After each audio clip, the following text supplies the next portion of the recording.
Good morning, good afternoon, good evening, everybody.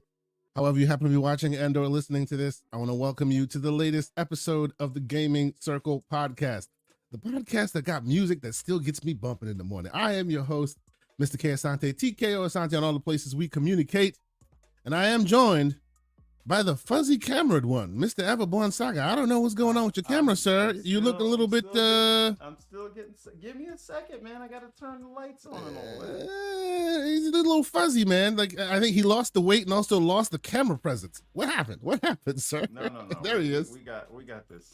This momentarily. Man, Right. we will have to stop for a moment and say he looks like he's like at least 4 or 5 years younger. I hate you so much right now. Anyway, 55 pounds. listen, this man, congratulations. That's 50 pounds lighter. Wow, brother. Well done, sir. I got to get on the stick. It is what it is. I am also joined. Hey, yo. Stop that. Get on the stick. All right. I'm an old man.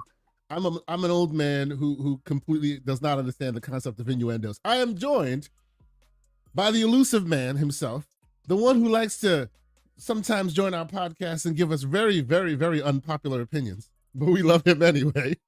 So Lucius Augustus, what's going on, sir? Y'all need to play these games because games keep coming out, and we are in a renaissance of games right now. And every single time I hear people say that there's nothing to play, I tell them you should expand your horizons. I don't disagree, sir. I don't disagree. I think there's a lot of games to play these days. What do you think, everyone? Oh, no. There are too many games, and I do not think these publishers are being respectful of my time. Right? Like even Game Pass, right? They put out 3 games last week, all kind of scratching the same itch. They're very different, but they're all single player, melee driven, action adventure sort of RPG-ish games. That's Dungeons of Hinterberg, Flintlock, and Path of the Goddess. Yep. Right? Yep. They're all single player games. Those are the kind of games I would play, and I'm like, which one do you want me to play, Xbox? Right? That's Game Pass. Well, no, but they're not that similar though. If you think about it, that's if it works. But we'll get. Oh, we're gonna get to that one. That's not to say that they are that similar, right? Like I wouldn't let my daughter play Flintlock. I wouldn't let my son play Path of the Goddess, but they were playing Dungeons of Hinterberg. Right? It's a similar vein, but it's something for different audiences, something for everybody. My kids love Dungeons of Hinterberg. I just think it might have been better to space those out 1 month at a time. But that's just so now you're saying that they have too many games, and when they don't have enough games, we got to complain about that as well. I never complained about them not having enough games because I, like Mr. Lucius Augustus, have broadened my horizons a long time ago. You know what? By the way, those 3 games that I mentioned, you know what I'm actually playing right now because I haven't had time to get to those, even though I actually bought all 3 of those games on Steam, even though I had access to them on Game Pass. Because we know you were a pay pig / launcher big. No. They actually just didn't work on Game Pass, but we'll get there. I am playing a game called Souldiers, but like with a soul, so SOUL. SOU. Yeah. So Souldiers, it's a 2D sort of Metroidvania, very combat driven, but the difference here is, and it's like a chibi style anime. It's from French developers, Retro Forge, I believe. Really, really good. Like if you just think of what you would have wanted in an old school, like 2D 16-bit era platformer, this is it in spades. The combos work. The platforming is very good, very well thought out. Like action puzzles, the story. It's sort of a fantasy thing, and you can choose a soldier, an archer, or a wizard, and that'll depend on what. So you can play the game in 3 different ways. This is the soldier. You can get different amulets. So right now he has the fire amulet, and so he burns things, but that won't work on everything, right? If you fight a stone creature, you got to switch that armor off, and you do that with the right stick. It's very quick to switch between the armor that you want or the amulet you're using. Art style is amazing, super varied. It's just really good. Now, as I understand it, this game came out in 2022 and it was critically panned because it was very buggy at the time that it's come out. Okay. But since it has come out, and it's called Souldiers because it's a Souls-like. It was actually very difficult, and they had to tweak it to baseline it. Now you can still get that like super difficult mode if you go for the soldier mode, I think. I can't remember what the modes are, but there is a mode that still gives you that. But there's an Everborn Saga mode? Right, but they've tweaked the baseline mode, which is the normal mode, to be like more challenging, but yeah.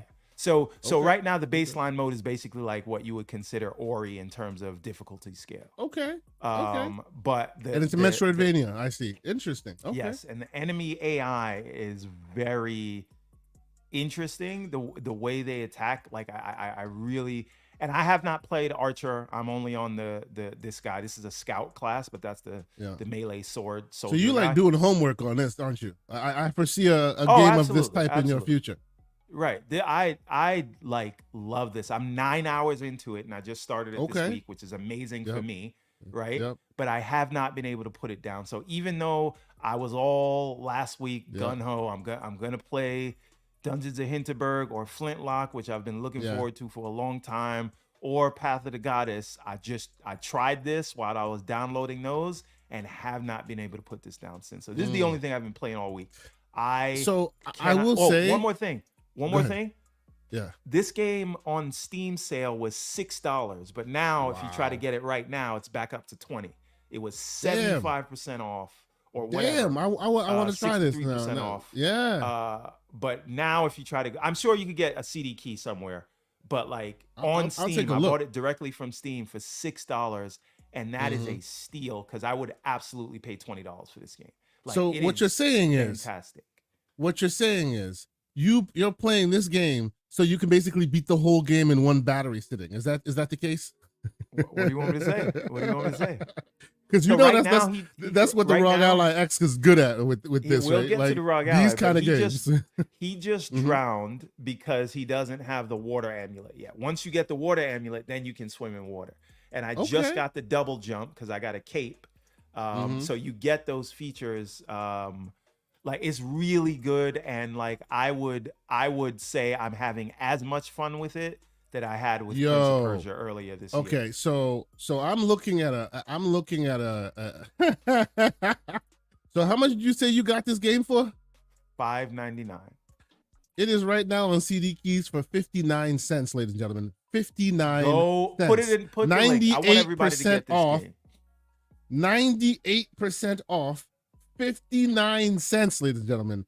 I am right now finding my wallet so that I may purchase immediately. No. Y'all need to play this game. Chat. Well, get yours first and then put it in the chat.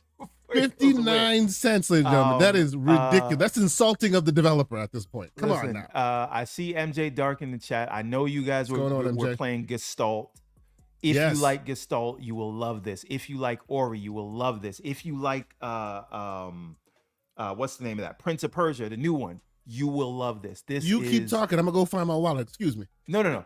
This like I like even the art style, even the story, like just the sort of ancillary animations that have nothing to do with regular animations. Like you can like if he sees a big enemy, he'll bang his sword against his shield like he's ready to fight.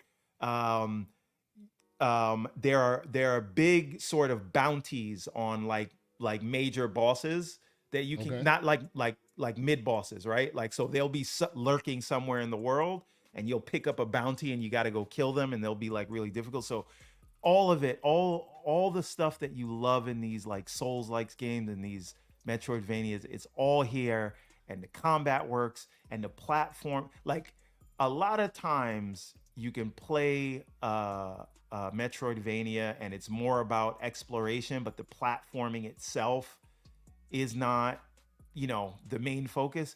Platforming here, they do a lot to make that work too. I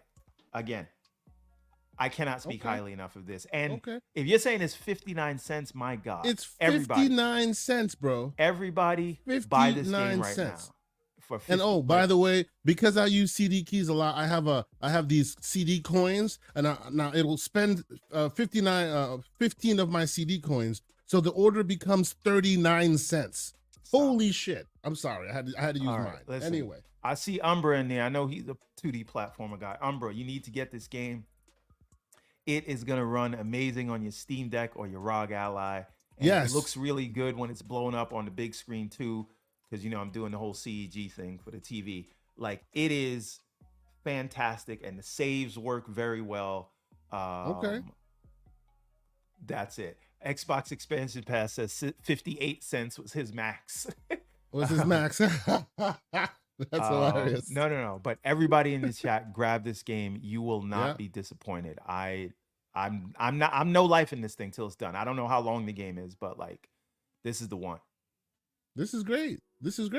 See, between 2 weeks now, you've come on here with some gems, sir. I have to say, I'm impressed. Every time you show up, you got some MJ Dark level requests, some recommendations, and they're usually pretty damn good. What can I say?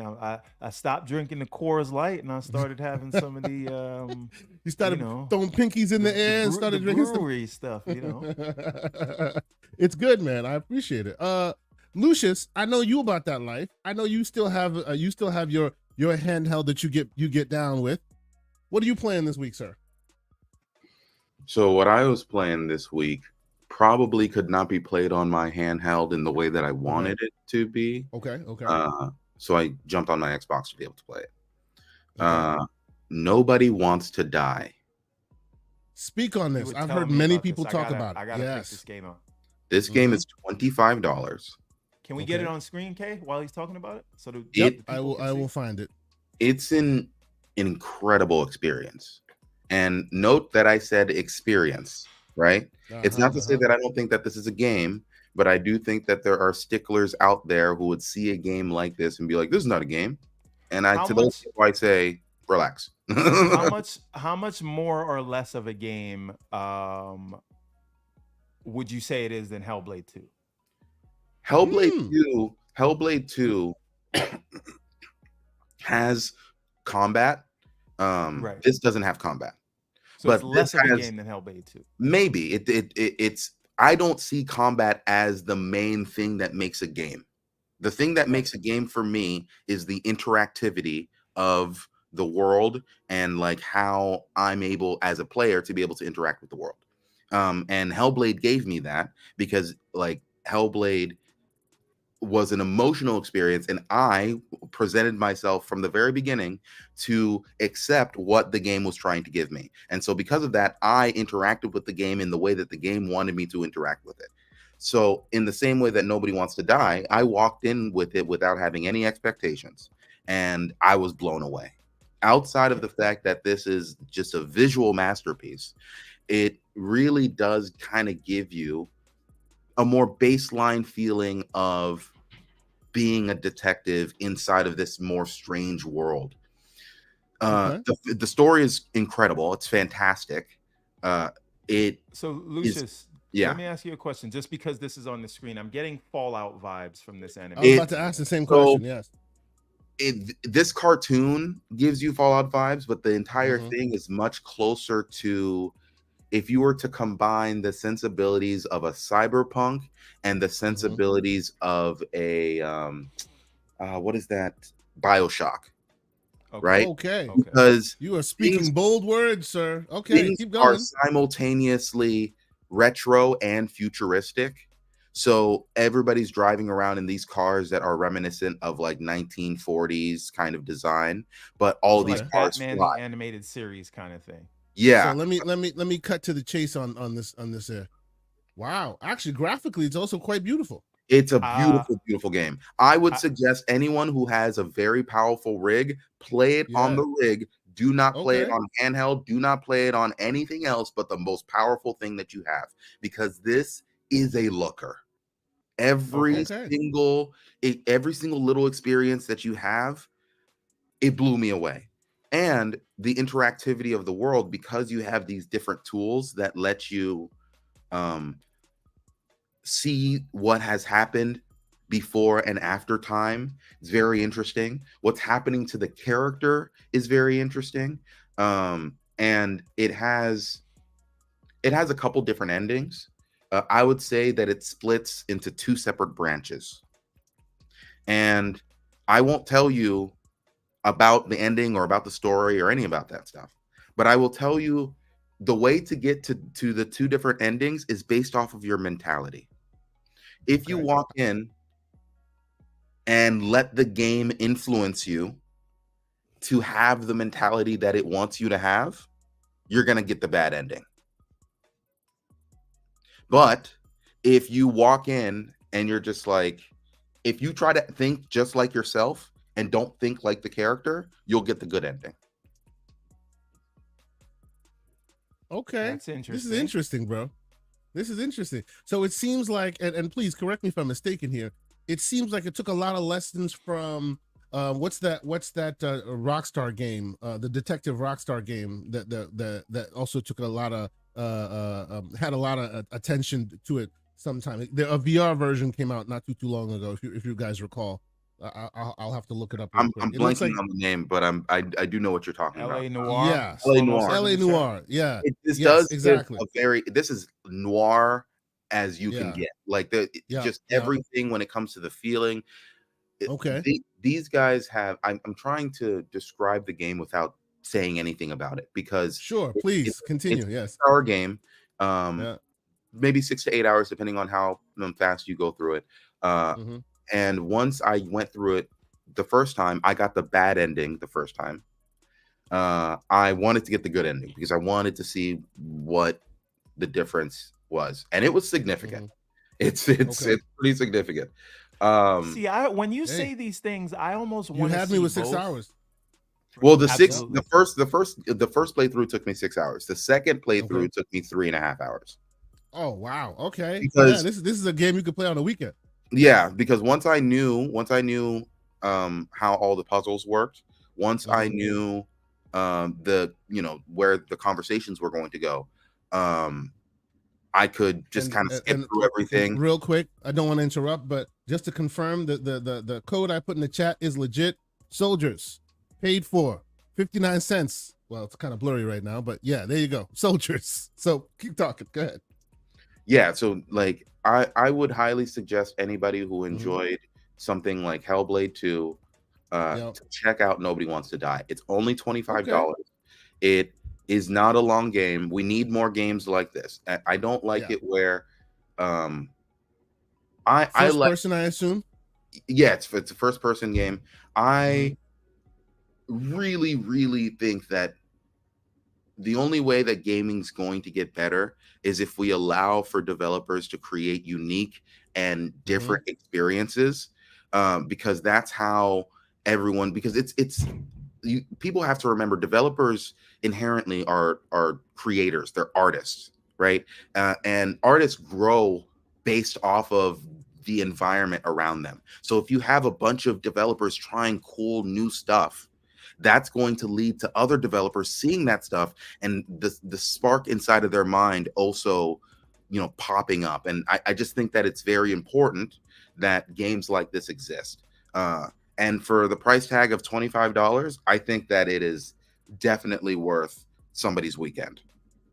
And by the way, it also has very much Atomic Heart vibes from what I'm looking at. Like the graphical aesthetic is very Atomic Heart in its weird steampunky, cyberpunky aesthetic. Obviously, probably no combat, as you say, but just to live in that world. It's always been super interesting to me. Where a lot of these games, you'll see them being played, and you'll be like, "Hey, I wish I could just live in that world and do other things besides kill people." Right? Besides just walking around murking fools, I want to spend time in that world doing other things. And this looks like somebody gave you that, like that world you've always wanted to be in, and now you're a detective in that world. Well, that's here's really the cool. thing. Here's the thing. This is one of the first times it's, how a world is fleshed out so much that you're just like, you know what? Never mind. I don't need to go there.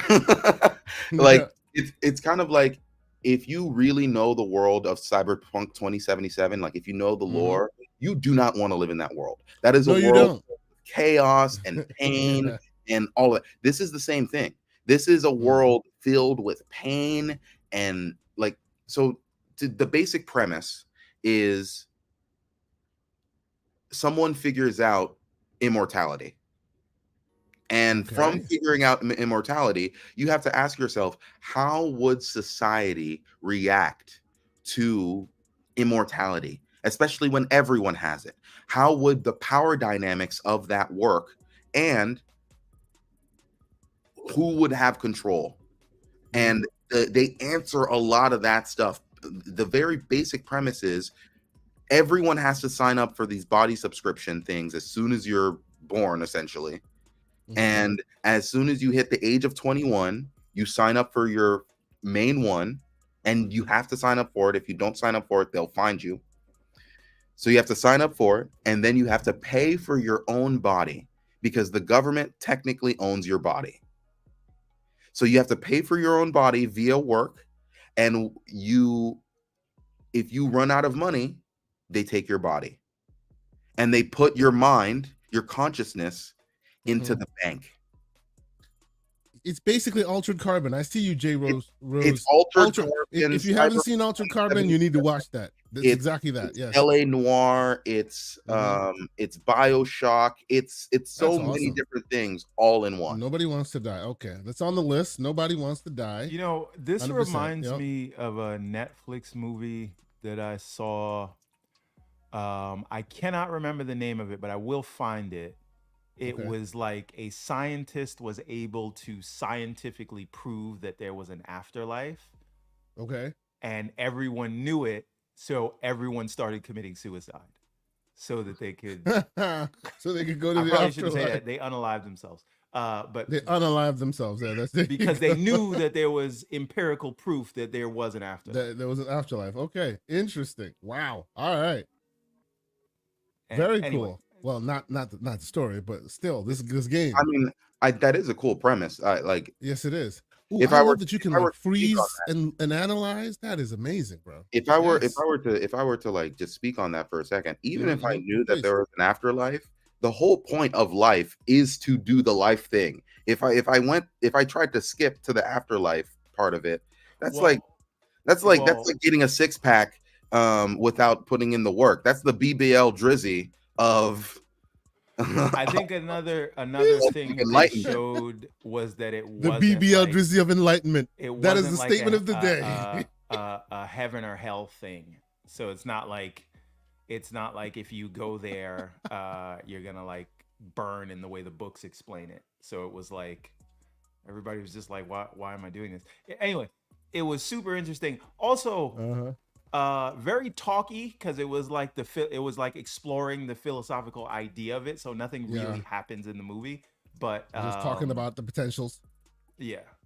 Now somebody mentioned 3-body problem inside of inside of the chat. I will say the Netflix 3-body problem. I didn't even watch it because I do not respect Americans like interpretation of some things sometimes. So it's just like 8 episodes to cover the insanity that is 3-body doesn't even make sense to me. Well, I watched the Chinese version, which had like 30 episodes, and that one I think covered it significantly better. And I will watch the Netflix one because I don't want to be a hater without interacting with it like Everborn Saga. But wow, where did that come from? That came from the fact that you still throw shots at Hogwarts Legacy whenever you can, and you put like 2 hours into the game. But I will watch it at some point. But the story is so incredibly complex, and the relationship between the characters is explained so well inside of the books and in the Chinese version that it gives me pause to even think that they could do it in 8 episodes, no matter how talented. Well, but I do want to clarify, they didn't do it in 8 episodes. Like, it ends in a heavy cliffhanger, and there's still more to go, and they greenlit a second season. What was the cliffhanger? Because the 30 episode one also ended in a cliffhanger. No spoilers, sir. Was there a global communication at the end of the thing? Yes. Okay, so they ended at the same place. Okay, well, I'm just giving you the information. I'm just saying they didn't tell the whole story. There's still more of the story to tell. But I get it. I need to 30 put this episodes down. versus Anyway. 8. I will say though, if I saw this thing and it started with 30 episodes, I probably wouldn't watch it. It's just it's too much of a commitment. It is a lot, but each episode is incredible. It's like telling me to watch One Piece now that there are 1,000 episodes. Well, yeah. I'm not. I would never tell somebody to do that. But tangent aside, I just think that if people really like the Netflix 3-body, you should try the Chinese version because it explores the ideas more. If you wanted to think about like what does it mean when physics doesn't exist, there are actual physicists that have those conversations. Like one episode, like 2 guys get drunk while playing pool and discussing the physical, like the actual physics part of it. And I'm like, this is interesting because you kind of need to know this for the future. It sounds like one of those Walking Dead filler episodes where we just. It wasn't a filler episode. Other things happened, but like, okay. Anyway. Where can you watch that? And is it subbed or dubbed? Because I'm not watching it subbed. No chance. Not when we're talking about stuff this complex. Yeah, I don't. I got mine through some. You know, I'm not 100% sure. We will move swiftly along, good sir. All right. Well, while we are in our small little on the real minute here, because we kind of diverted to the show instead of the game. Don't say anything about Deadpool Wolverine. I'm seeing it tomorrow. Before we get Nobody back wants to to hear this right movies, now. Okay. There are people who have watched this, people who have actually done their job and watched it, who want to hear me say, well, yeah, you will be spoiled. I will spoil it just for you, but that'll be after the show because, you know, you like to do that to other people. Needless to say, not true, but go ahead. Go watch Deadpool and Wolverine, ladies and gentlemen. Go watch Deadpool, Wolverine. I won't say anything else. John Wolf, if you're in the chat, no spoilers, sir. Go watch Deadpool, Wolverine. If you are a person of a certain age, if you're a person that likes a certain genre, you will not be disappointed. I need to go see it again, and I have a lot more homework to do. And you'll understand what I mean by a lot more homework to do once you've seen the movie. Before we continue, though, MJ Dark, $2 super chat. What's going on, MJ? He says, try Arrange and thank me later. It's on Netflix games. I actually tried Arrange. Basically, it's a flicking game. You know, you get on your phone, you flick. It's I don't fully grok it just yet, but it does look interesting. I don't fully understand the full concepts of it quite yet, but he gave me that recommendation. I tried it because the man gives great recommendations on games. So thank you for the super chat. I will give it more of a go and let you know. One more thing that I want to just bring up before we get out of this on the real minute. We need a graphic for that, by the way. Also, shout out to Sycamore. He says Ragoons are here. But anyway, if you're looking for a show, crime drama, there's a really good one on Apple TV starring Jake Gyllenhaal called Presumed Innocent. Presumed Innocent. I've watched. Finale was when is that? This week. No, it happened already. It was Wednesday. Okay, so it aired my on wife Wednesday. and I have been catching up. We usually like double up on it. So all right, we have to finish it then. Okay. So good. Excellent. Cannot recommend it enough if you're into crime dramas. I did not know who did it until the very end when they had to tell me, and I usually figure these things out like 1/3 of the way. So now you know who done it? Yeah. And did it make sense? That's all I ask you. Did it make sense? No, it doesn't make sense at all. Okay, don't even say anything. I like the idea that they kept me guessing. Sure. Okay. And then, did somebody say something? Lucius, sounded like you were going to say something. I was going to mention one last thing about this game while we still have it on screen. If you guys play this game and you try to rush through it, options will be removed from you. So by interacting with the different things in and around the game, your character gains knowledge that they can then reference in other conversations. So it's kind of like Control. If you decide to not go through that door or decide to read that certain thing, you may lose a power you didn't even know you were going to have. That's interesting. Okay.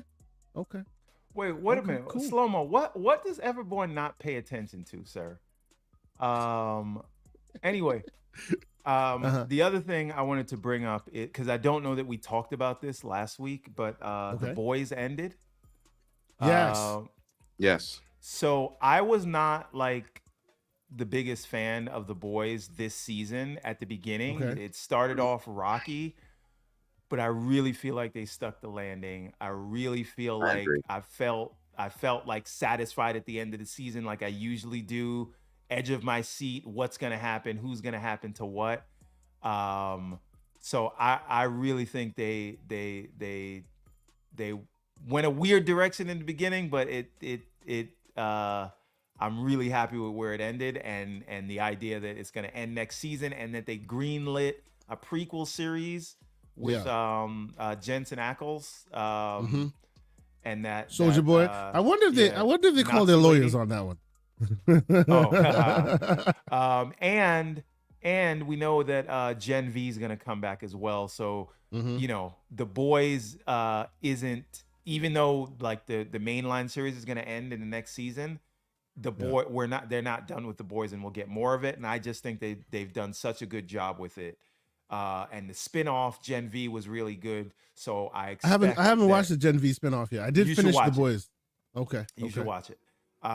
It takes place in a college, but then it ties into the main storyline. Okay. This and there, you don't realize it since you haven't watched it, but some of the people that you see in this season were in. See, now he's spoiling things. That's not a spoiler. I'm saying no. Stop it. That's not a spoiler. I'm saying some of the characters, you have no idea who these people are. I'm not telling you who they are. I'm just saying. But now we'll be looking for them. Some of the people that you would be looking for them anyway. Stop this. You listen. You guys are trying to gaslight people into thinking I spoil things. What I am saying is there are people that are in season 4 of The Boys that are in Gen V, and I'm just saying it ties in very nicely. And it works. That is not a spoiler. I don't know what's wrong with you guys. All right. But so yeah, I actually don't. And then we got House of the Dragon, which we only got 2 episodes left. And I'm tired of Damon being in goddamn Harrenhal. And Luigi's thinking about his life. Jesus Christ. Taking Quaaludes and seeing things all day. Like, what are we doing, man? Yep. Every episode, he's been here since episode 3, and we're now going into episode 7, and he's in the same place doing literally the same thing. They might as well have just kept him off screen the whole I'll also say shout out to Kay Asante for the hookup. That's all I'll say. Thank you. I don't know what that means. Hey now, moving swiftly along. Yes, continue. But you know what? I don't want to spoil anything because I read the books. I know how it's gonna happen. But they're really not doing anything with Damon, and that is a shame. Okay. All right. Okay. That's it. We can move back to what did you think about the Frenchie storyline? Now that you're done, the what storyline? The Frenchie storyline in The Boys. I just did not care for it. The entire season. I think it was completely pointless and a waste of time. But they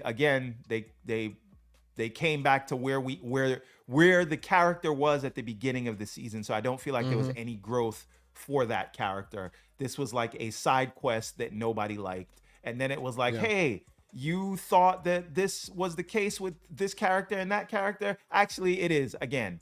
So it reminds me of what they did. It reminds me of what they did to Finn in The Last Jedi, where they're just like, we don't really know what to do with this character, so we're gonna make them go on this like weird side adventure that doesn't really matter. That brings it right back to by the end brings it right back because we knew no one cared for that. It was a waste a waste of a character, if I'm being honest. I need to say something because I was talking with Slow-Mo via text message about this, and I never got back to him on the answer. I don't know if Slow-Mo is still listening.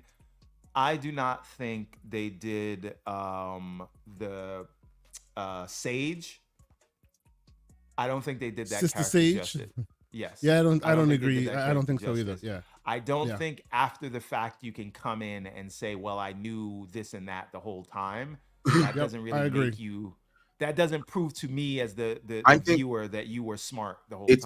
It's because they don't really describe the type of smart that she is. She isn't just like intelligent. She's also like, she has the ability to read micro expressions. So just from looking at you, she can tell who you are, what your fears are, the type of person that you are, like anything. And from there can incorporate you into her plan very easily. Now, they kind of showed that with her interaction with the Deep and her interaction with Noir. Homelander, when she first met him, we and saw Homelander. that, right? And you would expect like somebody like Homelander wouldn't get pushed around like that, but that's outside of her intelligence. That's her real ability. Her ability. She has tactician skills. She's a tactician, but she accounts for failure at every level. Right. But again, you can't. You have to show. It was a very if you're laying out a story, right, for an external audience member that is viewing it, right. I understand that that's what they are saying happened. I'm saying I don't buy it because they didn't properly plant the seeds to say that what they said later on in the thing. You have to plant seeds that show there's something going on here that I don't know about, right? Like if I go back and I watch Fight Club, if you go back and you watch Fight Club for the first time and you're surprised at who is, right? I see how you didn't do that. I see how you didn't do that. Good job. I don't understand who hasn't seen You're Fight learning. Club You're yet. learning now. But if you were surprised by that, and then you go back and watch it again, you'll see, wow, they told you this the whole time, right? That's good writing, and that's good misdirection. They were laying the breadcrumbs. Coming at the end after the fact to say, well, actually, I this and that the whole time, that doesn't work for me as an audience member, and I don't buy it unless you can point back to the breadcrumbs that you said that led up to this. It just didn't work for me, and I think they could have done a better job at planting the breadcrumbs to do what they did in the end. That's all. I don't disagree. No, I don't disagree. I think the character. I told him I was going to explain what I was talking about, but yeah. I think the character itself had opportunity. It had a spark, but they didn't capitalize enough on it. I do agree with that, right? Her showing up at the end and going, "Hey, well, actually, I did. This was all part of the plan." If you think about what I thought was like a great evil genius reveal was, even though it's coming if you read the comic, but if you didn't, because I actually saw Zack Snyder's movie before I read The Watchmen, but like the Ozymandias reveal, of course, that was like, this guy is super smart and dangerous, and I kind of wanted to have that feeling with Sage, but I didn't get it, and I think they could have done it better. So anyway, we can. So real quick before we move on, and I will say welcome to all the fine folks that are in here. I see a bunch of folks already in here, enjoying the conversation, having conversations of their own. I see you guys all here. Thank you so much for being here. Hit the like button if you haven't done so already. We do this every Saturday morning. The next few Saturdays might be a little bit iffy. We'll talk about that later, but we do this every Saturday morning, and of course, Gamescom is coming up and a few other things, so it may be a little dicey here and there, but join us, be a part of the community. New York Comic-Con coming up. And New York Comic-Con coming up, where you can go and meet the Everborn Saga at a booth. And Kate, you are going to send me GCP shirts for that event, aren't you? I will send you GCP shirts for that event. I need a box of GCP shirts so we can get the word out. Okay. We need to start that soon. We need to start that soon then. All right, we'll talk about it. We definitely will. But okay, so instead of talking further about games, because we already talked a little bit about the games, I'm still playing Gestalt as I was last week. Well, you didn't really tell us what you were playing other than right now. Well, yes. I'm gonna give you a bit of a swerve here with all this. If you want my full thoughts of Gestalt, I will say that you actually should go read the article that the great MJ Dark wrote for thegamingcircle.com, because he crystallized my thoughts exactly, both good and bad. I really love that game. I think that game is amazing. I think I hit the end credits last night, so I love the game. It's really, really good. He wrote a really good article, just kind of giving you the broad strokes of it. I honestly think that it should be played by all. It's currently on Steam, but will be coming to consoles soon. We're not exactly sure the exact date of the console releases yet, but if you check Metacritic, you'll see that it shows the Steam reviews and then says TBD on the others, meaning it's definitely a plan. You for know the what's others well. what I didn't realize? You know that game Grinder, where Yes. it has that Ori mechanic, but like that's the whole game. Yes. That was actually only on Steam, and I think maybe it was on the Switch, but it's coming to Xbox and PlayStation. It's coming to Xbox in now. August. Yes, now it's coming. But this is the thing, right? We as a show have been advocating that people get into these handhelds and get into these PC environments, because that's how you become part of that conversation from day one instead of a year and a half, maybe 2 years later. Because Pepper Grinder has to make its money in order to port that game to the consoles that it wants to port it to. The first jump, they're putting it on Steam and hoping they make enough money to get it elsewhere. And in the case of, for example, Fading Afternoon, maybe they don't make that money, so it only ends up on Switch and nowhere else. So if you want to be part of that conversation, you want to be part of it. Pepper Grinder, yeah, that's what it's called. Pepper Grinder. I called it Grinder, it's Pepper Grinder. Yeah, it's Pepper Grinder, yes. So while I've been playing copious indie games, BT Maverick says Grinder is a different type of game. It's a different kind of game. Yes, indeed, sir. Yes. I will pivot this conversation, instead of just talking about games, to talking about the handhelds. Sorry. Shout out to Umbra. He picked up Souldiers. Yes, he did. CD keys for the Yes, low. he did. Yep. No, that's 59 cents, homie. I'm just saying. Even if you're not gonna play it right now, get it. I promise you, it will be worth your time. If you loved all those games we mentioned, the Oris and the Prince of Persias and all of that, get that game. It's worth your time. It's amazing. Okay. I have a question. So when you end up making your game, how will you feel when people are just like, "Yo, get it on the low on CD keys"? I don't know, because here's the thing. I wonder, like. Technically, they're not stealing your game. That's not how that works. It's not that. People are buying keys in bulk, and the developers have to sell them in bulk at some point. Yes. It's not like CD. A lot of the times they're buying them in different regions, and like regions where like people can't afford the pricing, so you have to change the pricing a bit, which is why it's like you can get it. Well, but it's not that simple though, because some regions cannot activate codes. That's why, depending on those sites you go to, it says, hey, this is activatable in the United States versus not activatable in the United States. They do that to avoid exactly what you're describing, where you go to India, in the India region, for example, and buy it at a way cheaper rate and then activate it in the States. They can't do that because it won't activate in the States. Certain keys are left for only certain regions, right? Now, but to Everbone's point, like the retailers that are selling it, like the mom and pops that are selling it, will buy it on discount when it's on, like what do you call it, the huge discount on Steam sale, and then they'll resell it at a cheaper rate. But 34, right? I don't think that all I'm saying is 34 cents is a significant 59 cents, sir. 59. I question where they got that 59 cent license. True. That's not to say that anybody shouldn't get it, because get it while you got it. But that's right. Well, but it is a little odd. Yes, go ahead, everyone. The thing that I would say is, if you pay attention to the way a lot of game sales work, unless you are like one of those like unicorn games or one of those service games, right? If you're talking about an indie single player game, you are going to make your money on that when you first launch it, and that's when the sales will be the hardest to come by. There will be some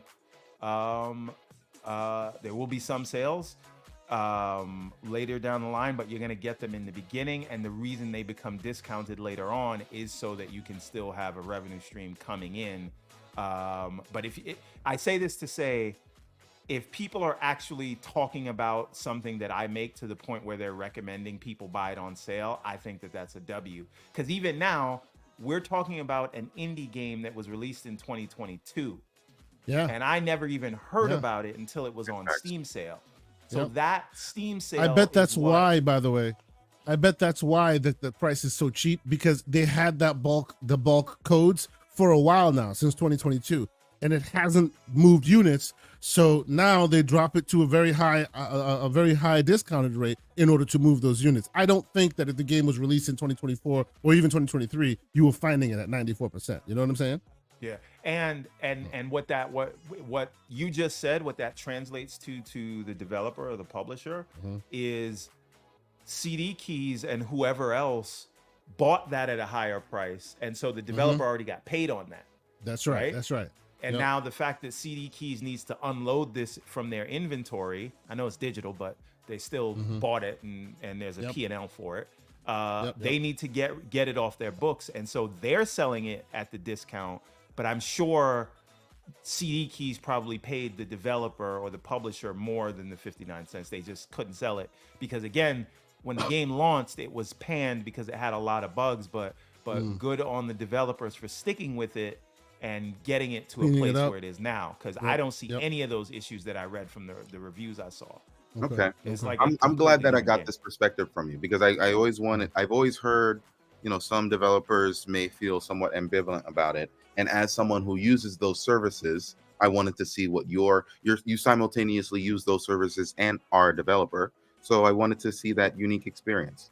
Well, let me tell you something we did back in 2015 on the Windows Phone store, right? We released the game and we had a price for the game, right? And then after it was out for about a week, you could kind of game the system and put like a super discount or make it free for like a day, or put a super discount for a day. A lot of people will buy it, and then you put it back to the regular price, but you still get the algorithm benefit of all the people that bought it or downloaded it. And so now you move up to the number one. And the fact that you're now in top 10 or number one space, a bunch more people see you, and then they buy it at the full price. As a person who's doing this as a business, there are things that you can do to play around with your price and use the sales to move you up in the hierarchy, just so that you get more eyeballs. Because here's the thing, people look through these stores, maybe they'll look at the first 2-3 pages. Like how many Google search results do you look through before you get what you want, right? Most people don't click on the second page, right? So the whole ball game is getting on that first page. So you drop your price in order to get there. Then when you're there, now people see you, you put it back to the regular price and they can buy it. So I say that this is how you use sales to your advantage. And now, 2 years later, right now, maybe other people were talking about Souldiers. Yep. Right? Yep. And so absolutely, that's the whole thing. So let me catch up on a quick super chat and then we'll move forward. Captain Chats with a £5 super chat. Thank you so much for being here. So he says, good afternoon from the UK, listening while playing my ROG Ally X. Thank you, sir. We appreciate you. Talk about that. And we're going to talk about that actually right now. Now, before we do, let me excuse me, and I want you Everborn to really get into, we're not going to be slanderous or ridiculous, because we're trying to be above board, as I've already warned some people. I'm just showing off this amazing case. Yeah. I like the case. It's a nice case. So let me, and of course, people know that, we like handhelds. Myself and John Wolf have a show called The Gamers Playground, where we talk about handhelds and PC gaming and all that other various stuff. So if you haven't had a chance to, check that out. So let's talk quickly about the handheld stuff, because for my section of games I've been playing, as I said, instead of talking about specifically one game, I'll talk about the handheld that I've been using to play it. And yes, I know the ROG Ally X was coming. No, it's not. Please leave that in the DMs. I'm serious. Leave that in the DM. That's ridiculous. The handheld that I've been playing with is a little different than the ROG Ally X, right? And the reason why I chose to go a different way is because for me, I already have handhelds that serve what that ROG Ally serves, right? I have the A1 Pro that serves that purpose. So my barometer, and I was speaking to Lucius about it, his barometer is he's not buying another handheld until the Strix Point CPUs come out and he sees a bigger uplift there. I would have been the same. Can I ask Lucius a question? Are you waiting for Strix Point or Halo Point? Hawk Point, sorry. So there's 3 different possibilities. I could either wait for Strix Point, Strix Halo, or Hawk Point.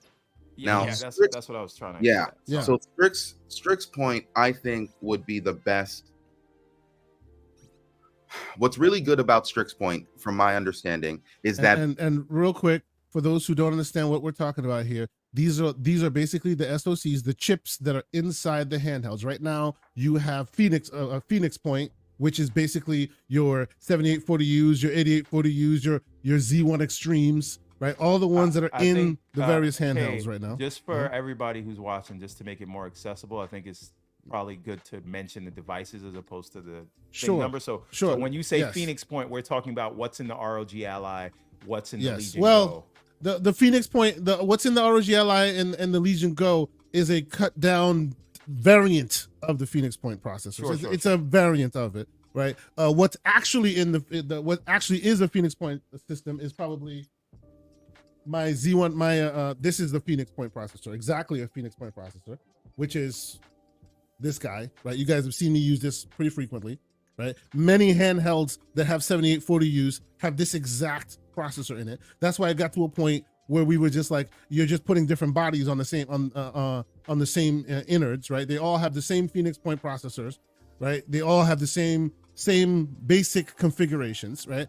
And then AMD announced the Z1 and Z1 Extreme line, which is a revision of will facetiously say it's a cut down version. They just removed NPUs, certain laptop componentry from it for the purposes of a gaming focused device. So those are the Z1 Extremes. So when we're talking Phoenix, we're talking Hawk, we're talking Strix, all of those are updates to those systems that AMD offers that then vendors can put into their machines. So to simplify this completely, just a way to, if you're not into this stuff, a way to wrap your head around it is think about like even though we're not talking about ARM, but when we say Strix Point and Hawk Point, just think about it like how you would think about an M1 or an M2 chip. Like it's just different upgrades to the same sort of x86 Windows architecture. So I hope that's simple enough. Please, maybe I'm selling the audience short. And that's fine. They are a smart audience. They know what we're talking about. Lucius, get your bars off, and I want to show off what I have, and then we'll talk about the ROG Ally X. Go ahead, Lucius. So the big things that I see in the future, we get Strix Point very soon, like starting like in the fall. Yeah. And I don't know when we get handhelds for those, but in the fall is when we start getting the chips. And the really exciting thing about Strix Point is below 15 watts, it is getting a 30% increase in efficiency and performance. So that means that the games that you were running at 15 watts, you could still run them at 15 watts, but now you will get 30% more performance. Or you can now drop your thing down to, let's say, 13 watts, maybe 12 watts, and you'll get the exact same performance, but now your battery life will last longer, right? It's almost like they took the lessons of Steam Deck and they went, we can do that too. Yeah, right. But they're doing literally what they did. Yeah. They're doing it to a pretty significant degree. So that's what we get in the fall. And then Strix Halo is like the big daddy version of that. It has better GPU all the efficiency, but it has even more power. The problem with Strix Halo is that I don't think that they could put that in a handheld. No. I think it is. That'll be on a laptop probably. It is too powerful to put inside of a handheld. So then we get Hawk Point. Hawk Point is what we're supposed to get next year or a year and a half after that.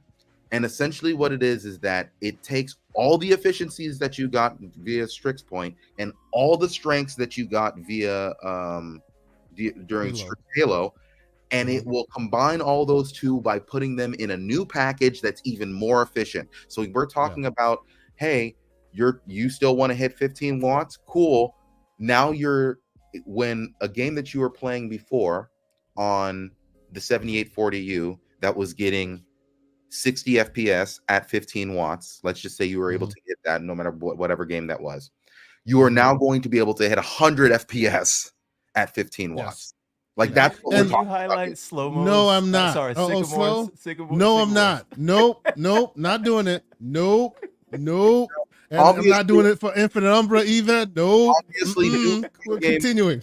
Obviously, new technology is going to come out all the time. So I'm not going to wait for everything. What matters to me is the efficiency that I'm able to get something that is as powerful, if not more powerful, than the 8840U, and it's going to have better graphics.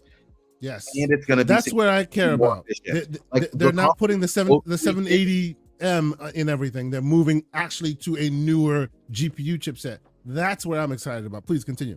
Yeah, so the GPU chipset's going to be better. It's going to be more efficient. It's going to give you higher FPS. It's going to be cooler. And for the people who are just like, you know what, I don't care about my battery, I'm just willing to plug in the entire time and push 30 watts. Well, guess what? Those people who push 30 watts, they're going to be getting 120, 200 FPS on these games now. These are bold claims. Yes.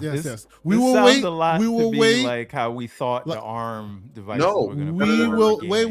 We're not going to diverge. Let's not diverge. We will wait until we see what it materializes. But the plan is to not have an eGPU in order for you to plug it into your TV. The plan for these chipsets is so you can actually properly upscale it to a proper TV. So you can have a dock that's just a dock. You plug it in and you're good to go. Today, you need an eGPU to push even more power if you're putting it to a 55-inch now, TV. If you guys were paying attention, Strix Point coming out this fall, Strix Halo coming out winter, and Hawk Point coming out next year around the fall, around the same time that a potential Xbox handheld that would an eGPU that would by itself be able to scale up to where it needs to be.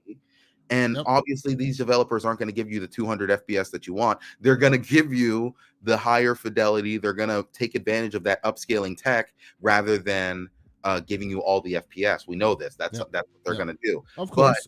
This is the technology scaling that I'm talking about and that I've been paying attention to, and that people like the Fox have been mathematically proving that it could be true. Sure. What we're waiting for, and we just it's a combination of AMD hitting what they need to hit, and at least on the CPU side, AMD has been killing it over the past 5 years. They've hit every single one of their metrics and gone beyond it. So at least on the CPU side, we're good. All we just gotta hope is that they figure something out on their GPU side, and that's all we're waiting for. Let's reel it back in. Let's reel it back in because we want to talk about some specific hardware, right? And a lot of people are excited about the various handhelds that have come out, right? I will let you, Everborn. I will give you your time. I know you're excited to talk to the people about the ROG Ally X, which I consider the radio hit, right? You can literally walk into a Best Buy. Actually, I should check this weekend if my local Best Buy has switched it out. Last week when I went there, last week when I went there, they still had the OG ROG Ally on display that anybody could play. So maybe by the time I go there this week, they'll have the Ally X on display. But I didn't go for the Ally X because, like Lucius, I need to see somewhat of an uplift in not just the related components, but I want performance gains, like proper performance gains. So instead, I went with the OneXPlayer Mini. And I say mini facetiously because this thing is an 8.8-inch display. Okay. Now there will be a full review coming soon. I have been really writing, really writing it up. Let me show this thing properly. So this is what it looks like. That is an 8.8-inch display. It is it's a 144 hertz screen. So it doesn't look like your standard handheld, right? Because it's not your standard handheld. And let me explain why real quick. Because these controllers can be removed from the sides, and when you do so, it turns into either a standard tablet or and by the way, all these things it came with a bunch of accessories to turn into different things. They are promoting this thing as a 3-in-1 device for someone who wants to use it for multiple purposes, and I actually will. When I go to Germany, I'll be taking this with me, so you can literally take that off, and now you have yourself a Surface device with a keyboard, as you can see right there, right? If you choose to not want to use it in that orientation, you can also basically take the mid connector point here, plug these things in, and now you have a controller that you can, watch content with in a different way. It does different things. The reason I chose to purchase this thing is because it has a significant uplift in what I was using as part 20-25% in certain games that I play in what I was using in the A1 Pro, right? And the screen is way better, way better. Unfortunately, I have bitten the bug where once you go over 8 inches, you don't want to go 7. Every time I see the ROG Ally 16:9, I'm dismayed. It disappoints me. I need at least a 16:10 screen, and I need at least 8 inches. I was gonna say that's what she said, but I'm way too old. No, you're not gonna do that. You're not gonna do that. You're not gonna do that. That's not nice. That's not nice. Like that. All right. Well, yeah, but you just actually did make that ridiculous joke. I don't know what you're talking about. I didn't do it. I did not make the joke. Yeah, sure. The joke wasn't made. We're gonna move swiftly along, sir. Yes, but needless to say, see, and everybody's pausing. You see, you already made the damn joke. You see, I didn't make the joke. I was saying I would have made the joke if I wasn't as mature. As I am, sure. Okay. And our audience is very mature with you. Needless to say, another reason I bought this instead of the Ally is because the replacement of the SSD is far simpler. You don't take the back off. You just take this off. It's 4 screws right here. You plug it in the back. You can replace any screws you want. So I really love this thing. It has some problems that I'm going to talk about in my review. It is the same kind of device that I have used for a while. So you guys have heard me talk about the AOK Zoe A1 Pro. It's the sister company. So they share the same software. So they share a lot of the same sensibilities. You can tell that it's made by similar, if not the same engineering team. I have to say though, this is like, to me, as a guy who's used a lot of handhelds, as a guy who's used a lot of this kind of technology, to me, this is the most cutting edge thing I've ever used. It is excellent. It's heavy. Windows based in the chat. It is Windows based. It is wrote Windows that. based. It uses Windows Hello. So when I want to boot it up, I look at it and it shows me the little 3 blinky things here, and then it turns on based on my face. It's one of the best devices I've ever had my hands on. They have a bigger version of this device, which is I think it's almost 11 inches. That to me is beyond the pale. That's too far. I could not do that because I actually like using my device on the go, and like an 11-inch device would have been just way too ridiculous. So Kingsley 8.8 asks, what's the price? The price. So I purchased this with all the accessories. It comes with the keyboard, comes with the mid connectors, comes with the mouse and all these other things for $940, I think it was, early bird And that's price. what everyone can get it for. They don't create it at huge, ridiculous margins. They barely make enough to then make the next one. So they're always iterating. But it's kind of the bleeding edge where you can get really interesting stuff before they become gen pop, as it were. So let me check real quick. OneXPlayer. Let me see what the price is today. But yes, that's what I bought. Expect more reviews from me. I actually put a quick unboxing on the channel when I finished purchasing it and it came in. I really like the device. It's really awesome because of this device. I don't have to go with a laptop for my podcasting or other purposes and then a game system. I can literally do all that in one device. Like I can do all of that in this device. I'm actually thinking about taking just this device to Germany with me. And if the chances are that I will be podcasting, I will be podcasting from this device because you prop it up, you put your keyboard down, and it's a full-fledged machine.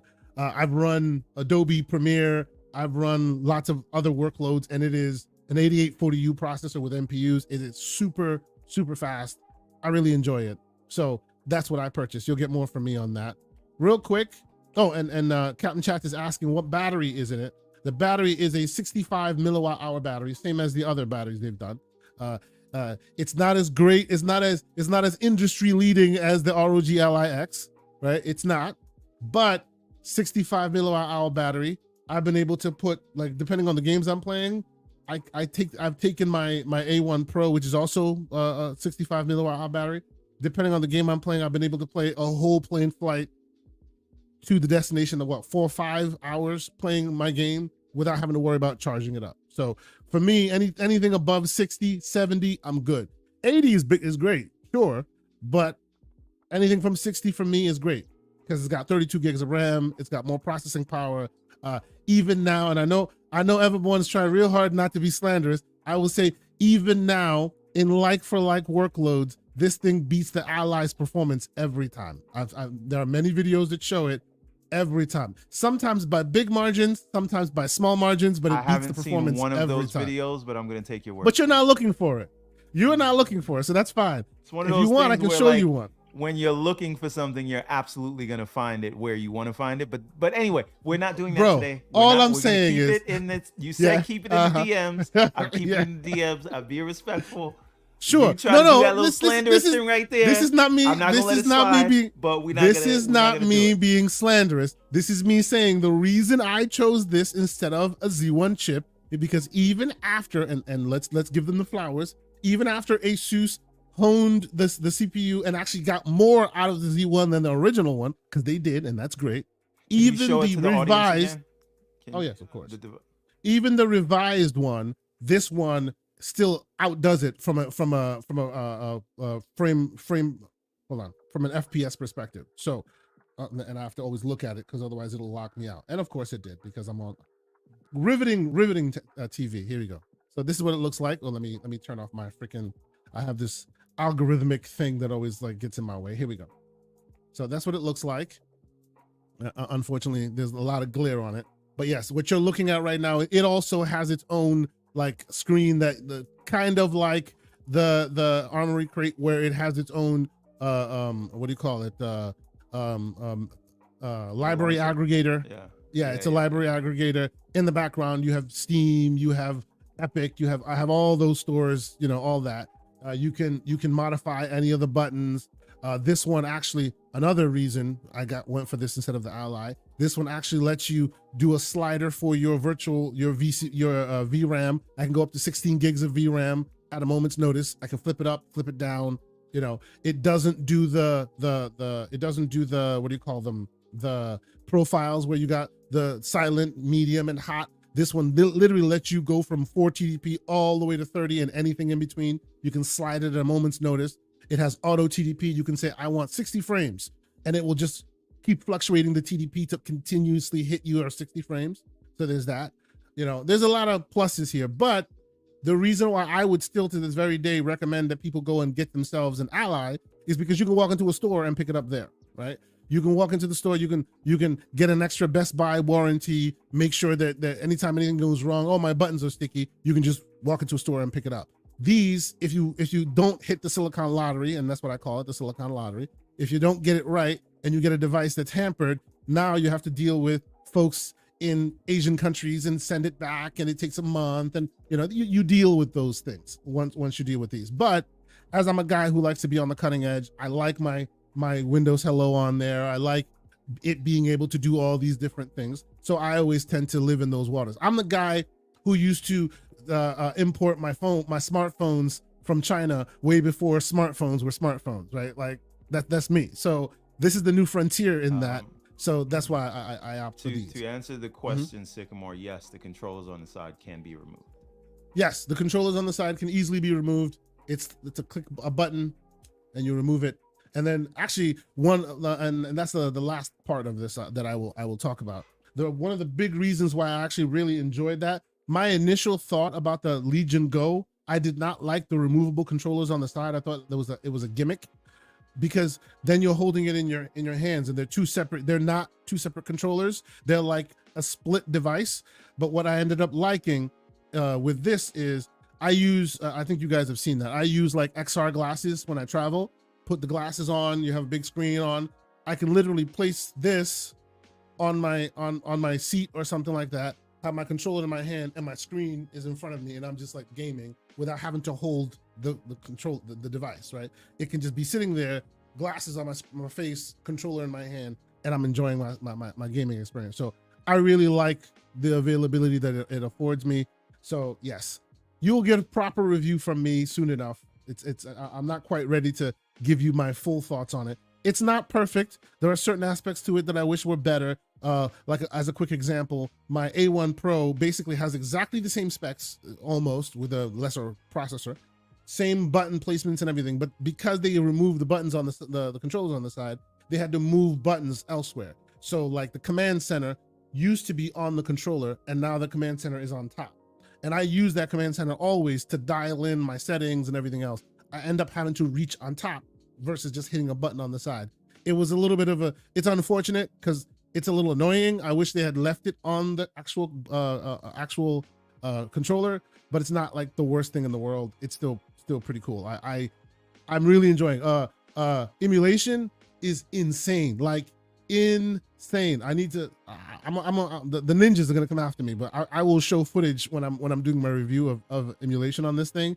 Man, oh man, like the device that we shall not speak its name should be in fear. That's the reason why they got rid of Yuzu, because oh boy, does this thing run emulation excellently. It's just epic in its emulation. You can even do twice the resolution bump and it's still running butter over 60 frames. It's insane. Anyway, so more to come on that. I really enjoyed this device, and I'll do a review on it soon. I will let you, Mr. Everborn Saga, regale us with talk of the ROG Ally X. But before I do, BT Maverick, $5 super chat. He says, "Good morning, brethren. Do you guys feel the ROG Ally Extreme should have adopted at least one trackpad to help navigate that cumbersome Windows OS?" Sir, it's almost like you teed it up just for the Everborn Saga. Tell us your experience, good sir. Okay, so this is the device. First of all, this is the TomTalk ROG Ally case. You can look it up. You can get it on Amazon. Very good, very durable. It's a hard case. Very good. Does not take up as much space as the Steam Deck case. So you can see it has a smaller sort of footprint. Although Steam Deck does allow you to hold your battery charger in here. So there's that, but very good. Now we are going to open this up, and here we go. So this is it. This is the ROG Ally X.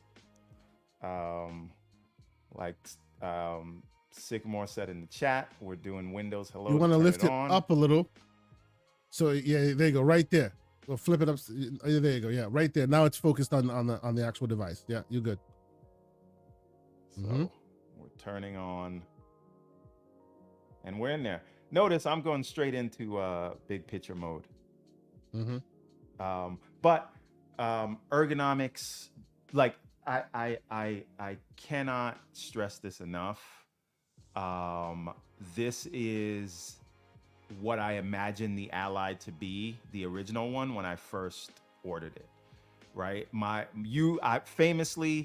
was all about the Steam Deck, and then I was all about the ROG Ally. Well, famously, you hated them all when I was saying they were good, and then you discovered I was right. No, famously, Valve didn't. We got digital receipts, receipts, sir. Deck. Valve didn't want to send me my Steam Deck, even though I ordered it on day one, and I got mine months after you and Slow-Mo he got all salty about it. But whatever. So anyway, I get the ROG Ally because I'm like, it's too much of a hassle to play my Xbox games. I wanted this to operate as a handheld for Xbox, since Xbox is taking too long to put their handheld out, but we can talk about that later. But then I get it, and it just doesn't feel as good as the Steam Deck in my hand. The battery life, like I drive a Tesla, and there's a thing called battery anxiety where even if it's unrealistic, you look at the battery life and you think about it's very realistic, sir. And it's very realistic. No. What I'm saying is all you can think about is, do you have enough battery life? So you don't. Yep.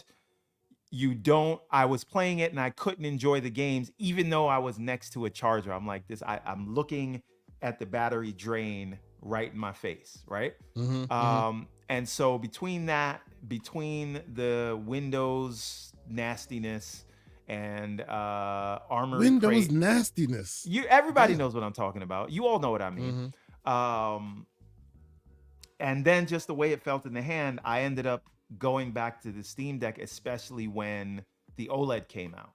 So the OLED came out, and that has just been my go-to device, recommended to everybody. And it is still top of the tops. I love this is in no way slander towards the Steam Deck OLED. I love that device and would absolutely recommend it to anybody who only plays in Steam. I don't need the extra performance that I get from this. That's fine. Because truthfully, I usually set this thing to 720 and cap the refresh rate to like 90 or whatever. Why? You set it to 720? A lot of the times, yeah. Why? Just because. That's surprising to me. That was my habit on the other Ally because like the battery life was so terrible.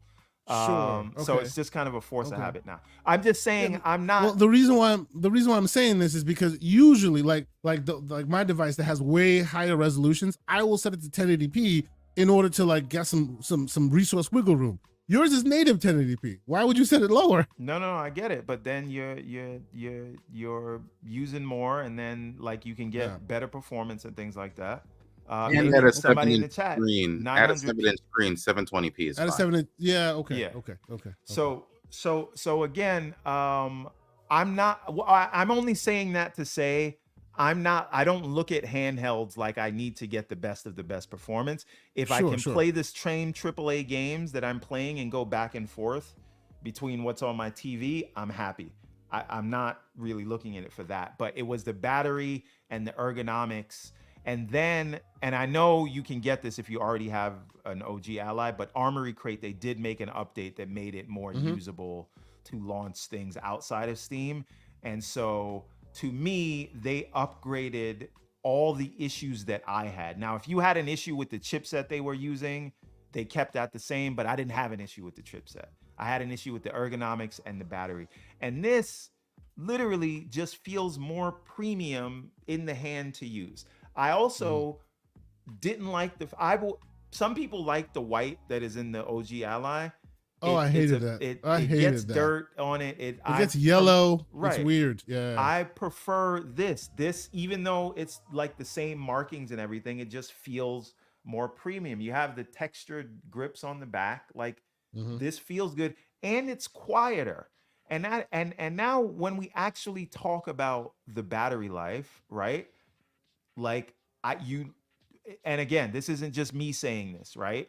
This is Retro Game Core. This is ETA Prime. This is Fan of Deck. This is the Fox. This everyone. And by the way, for those who don't pay attention, these are the who's who of reviewers of handheld games. You should check them out. We had the Fox on our show. Great reviewers in their own right. They approach it all from different angles. Some more technical than others, but yes, write those names down. Look them up. And they've all called this the benchmark for Windows-based handhelds, right? Now, again, some handhelds you're going to get more specs from, some handhelds you're going to get a better price from, but they will, for the foreseeable future, until something else takes the crown, every handheld that comes out will be judged against this thing. And whether you like this thing or you don't, that is a fact. And to me, this is the benchmark that a potential Xbox handheld would have to beat in the near future anyway.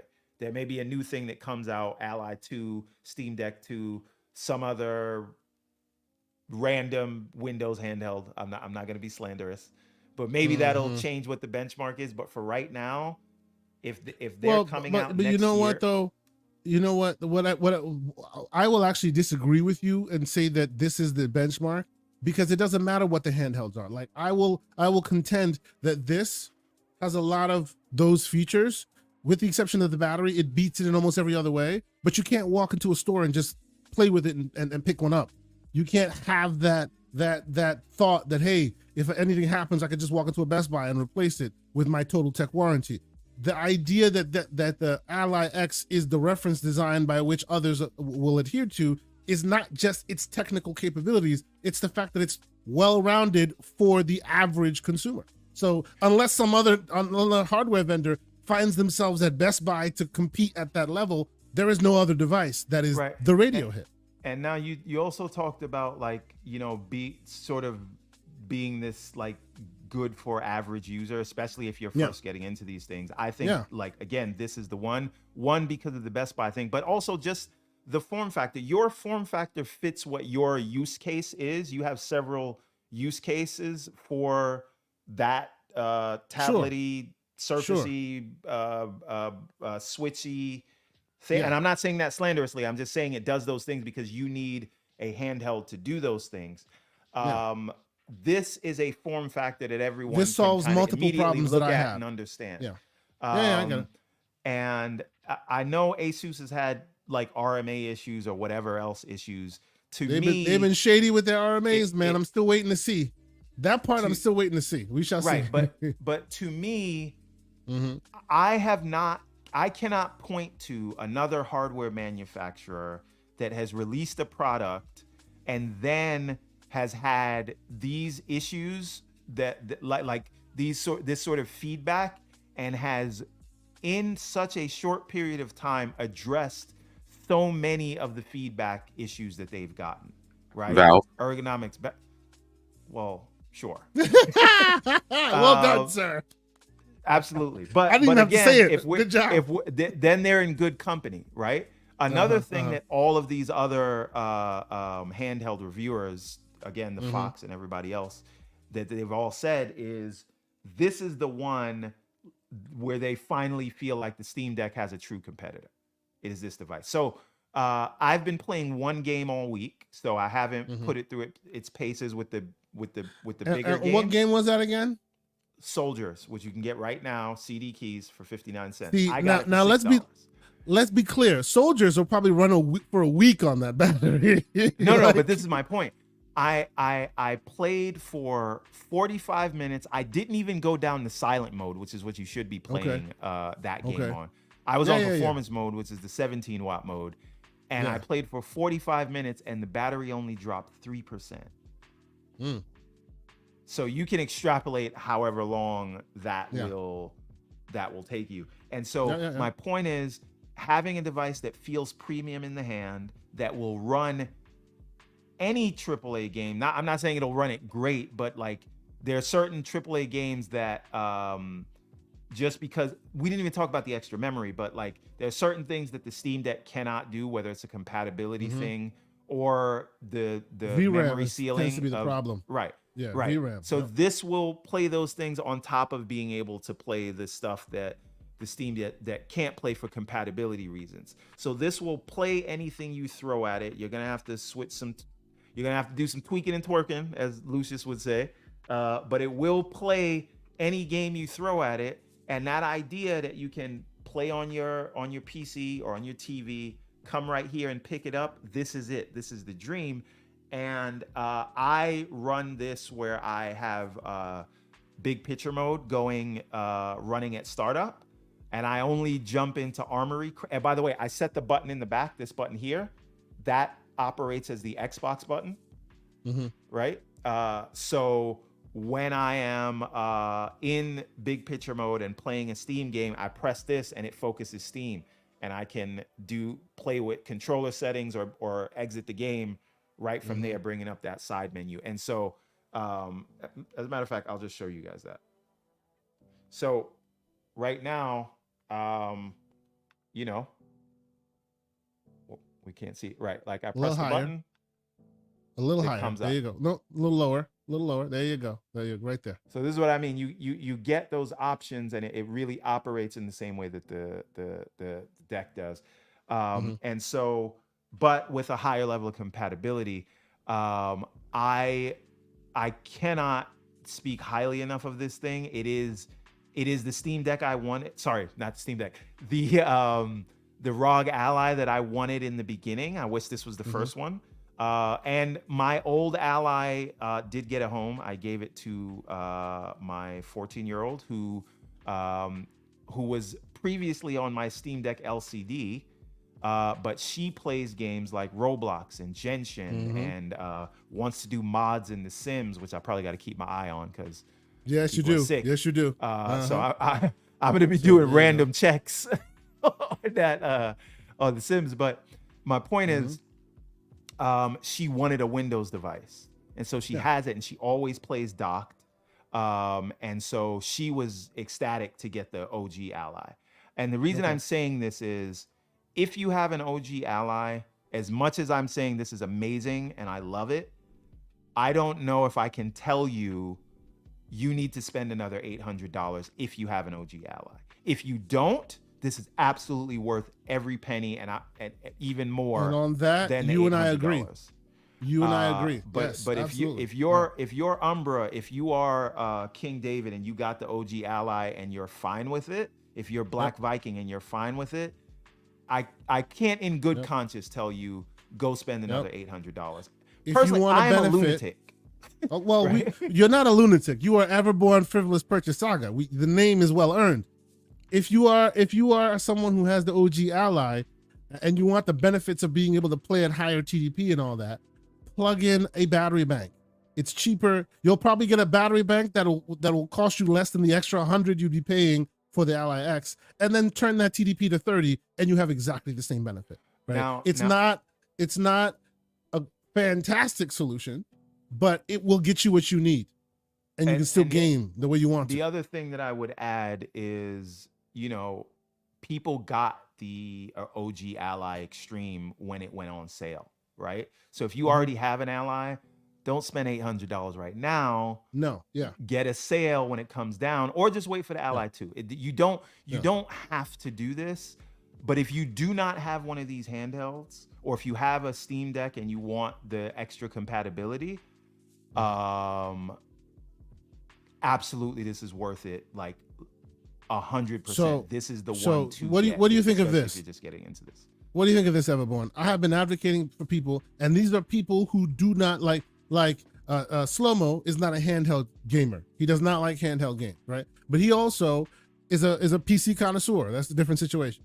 People like Boomstick, other people that I talk to in the DMs, who themselves aren't handheld gamers, right? But also are not PC gamers, right? So as you and I have discussed on a few occasions, where in the handheld gaming specifically realm, and Lucius, you can chime in on this as well.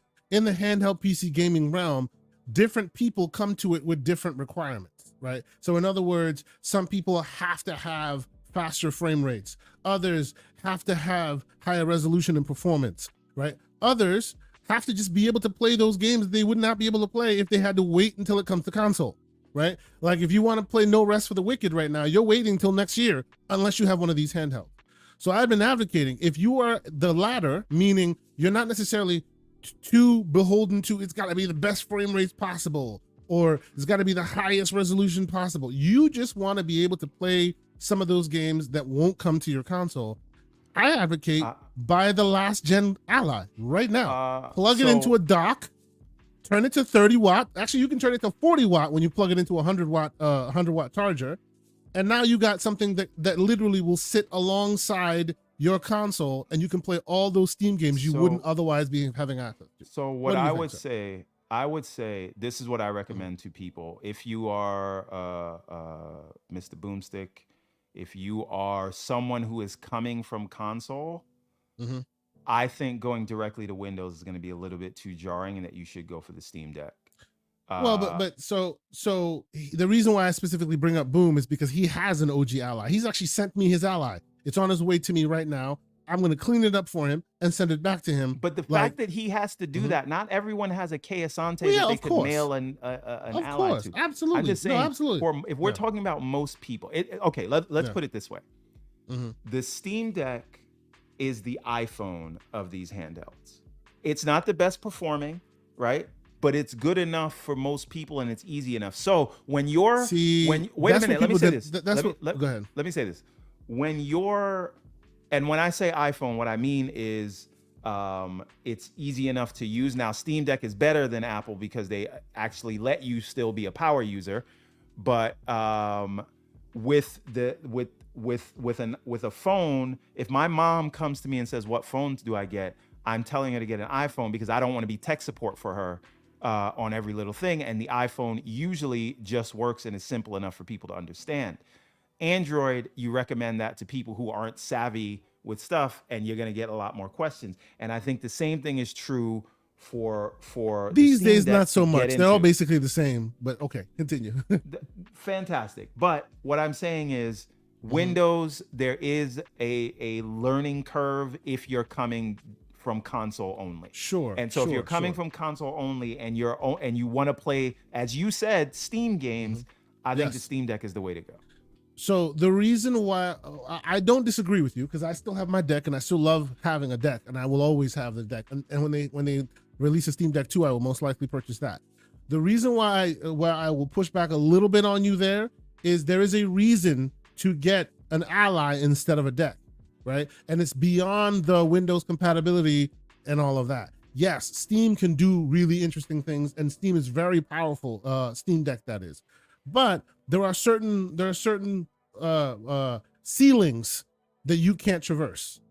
They just are, because they are so focused specifically on the Steam Deck of today.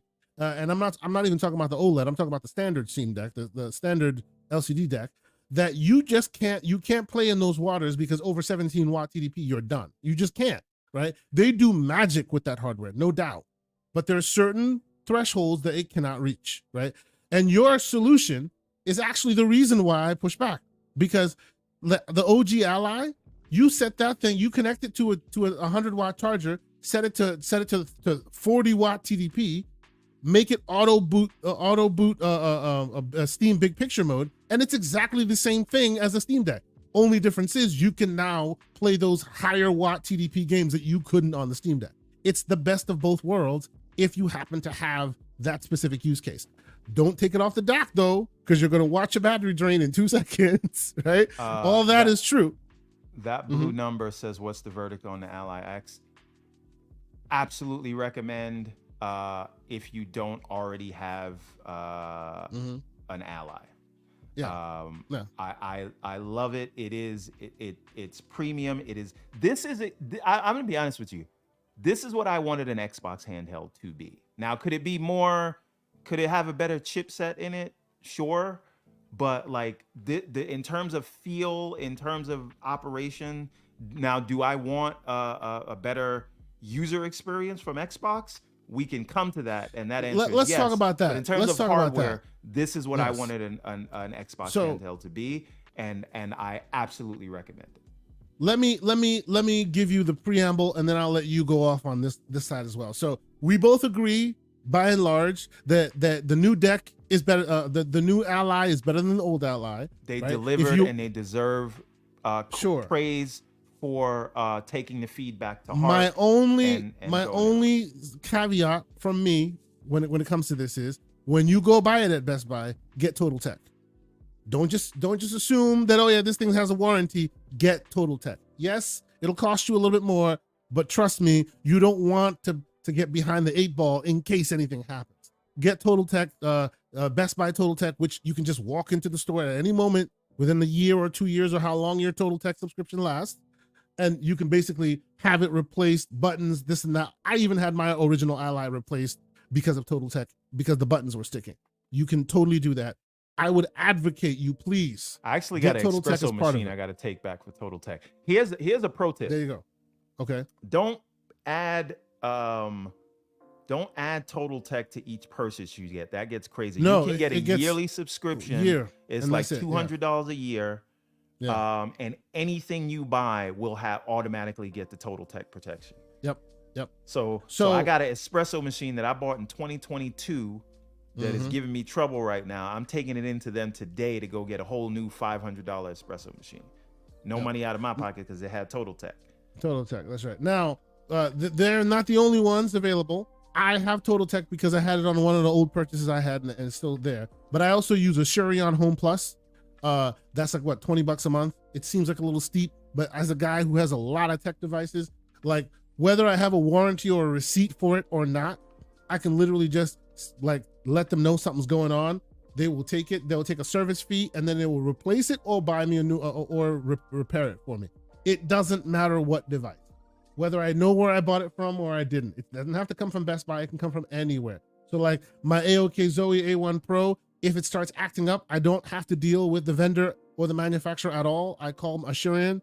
They'll take a small service fee and they will replace it, or they'll fix it for me. They've done it. They've done similar to other devices I've owned multiple times now. I think I've been part of that subscription service for a year, and I've gotten the equivalent of about $3,000 back in technology costs. There's something that broke and they replaced it for me. So there are options out there. If you want more details, you can always holler at us in the DMs.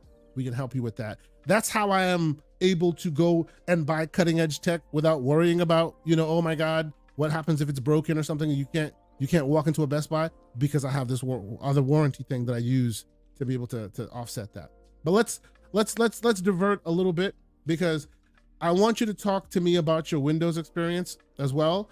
But I will start that by saying I put a notice out this week on Twitter, and the reason why I did so is because, as you guys know, I have a bunch of handhelds, right? And I guess that's a pro tip for people to also know. What you probably don't know is that you have to go and enable offline mode on your device within the Windows Store. If you're an Xbox user, Game Pass user, you have to go and enable offline mode. Now you can do that both in the Xbox Game Pass app or in the Windows Store. And once you enable it, there's a whitelist that they have, and it only consists of 2 devices. So if you have more than 2 handheld devices, or a laptop and a handheld or something like that, where you like to be out and about with your devices, after you hit the threshold of having 2 offline mode devices, you are no longer allowed to remove or add another one for 365 days. Right? So disgusting.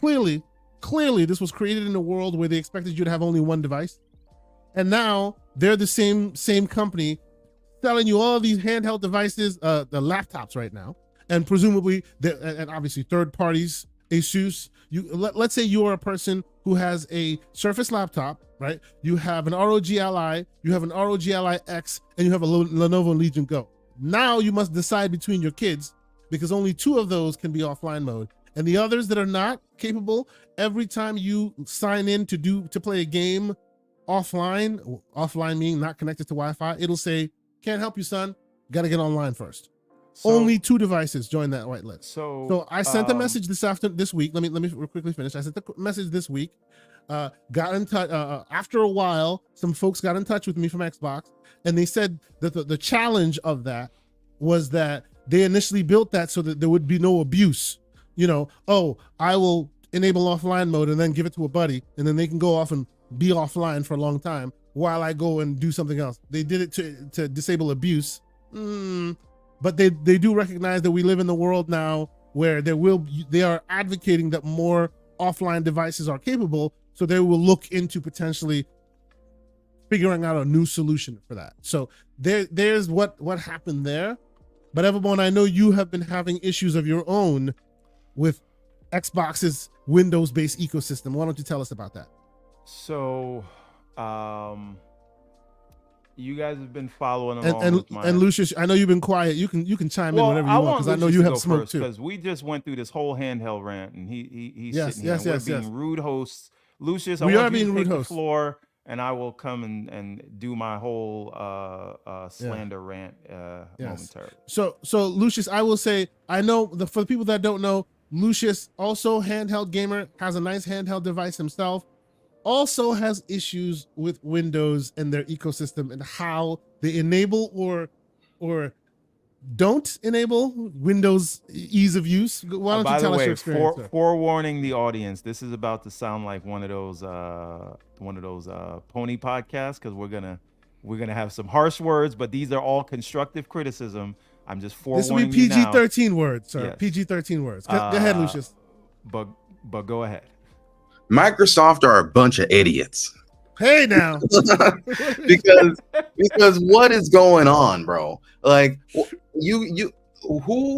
thinks that the Windows interface is anything good at all to have to deal with when you have a controller in your hand? And that's essentially what these handhelds are. They're just a controller with a screen on your hand, and trying to navigate Windows is a hellscape. Now, for me, thankfully, most of these have touchscreens, right? So like you can navigate Windows via the touchscreen, and that's not too bad.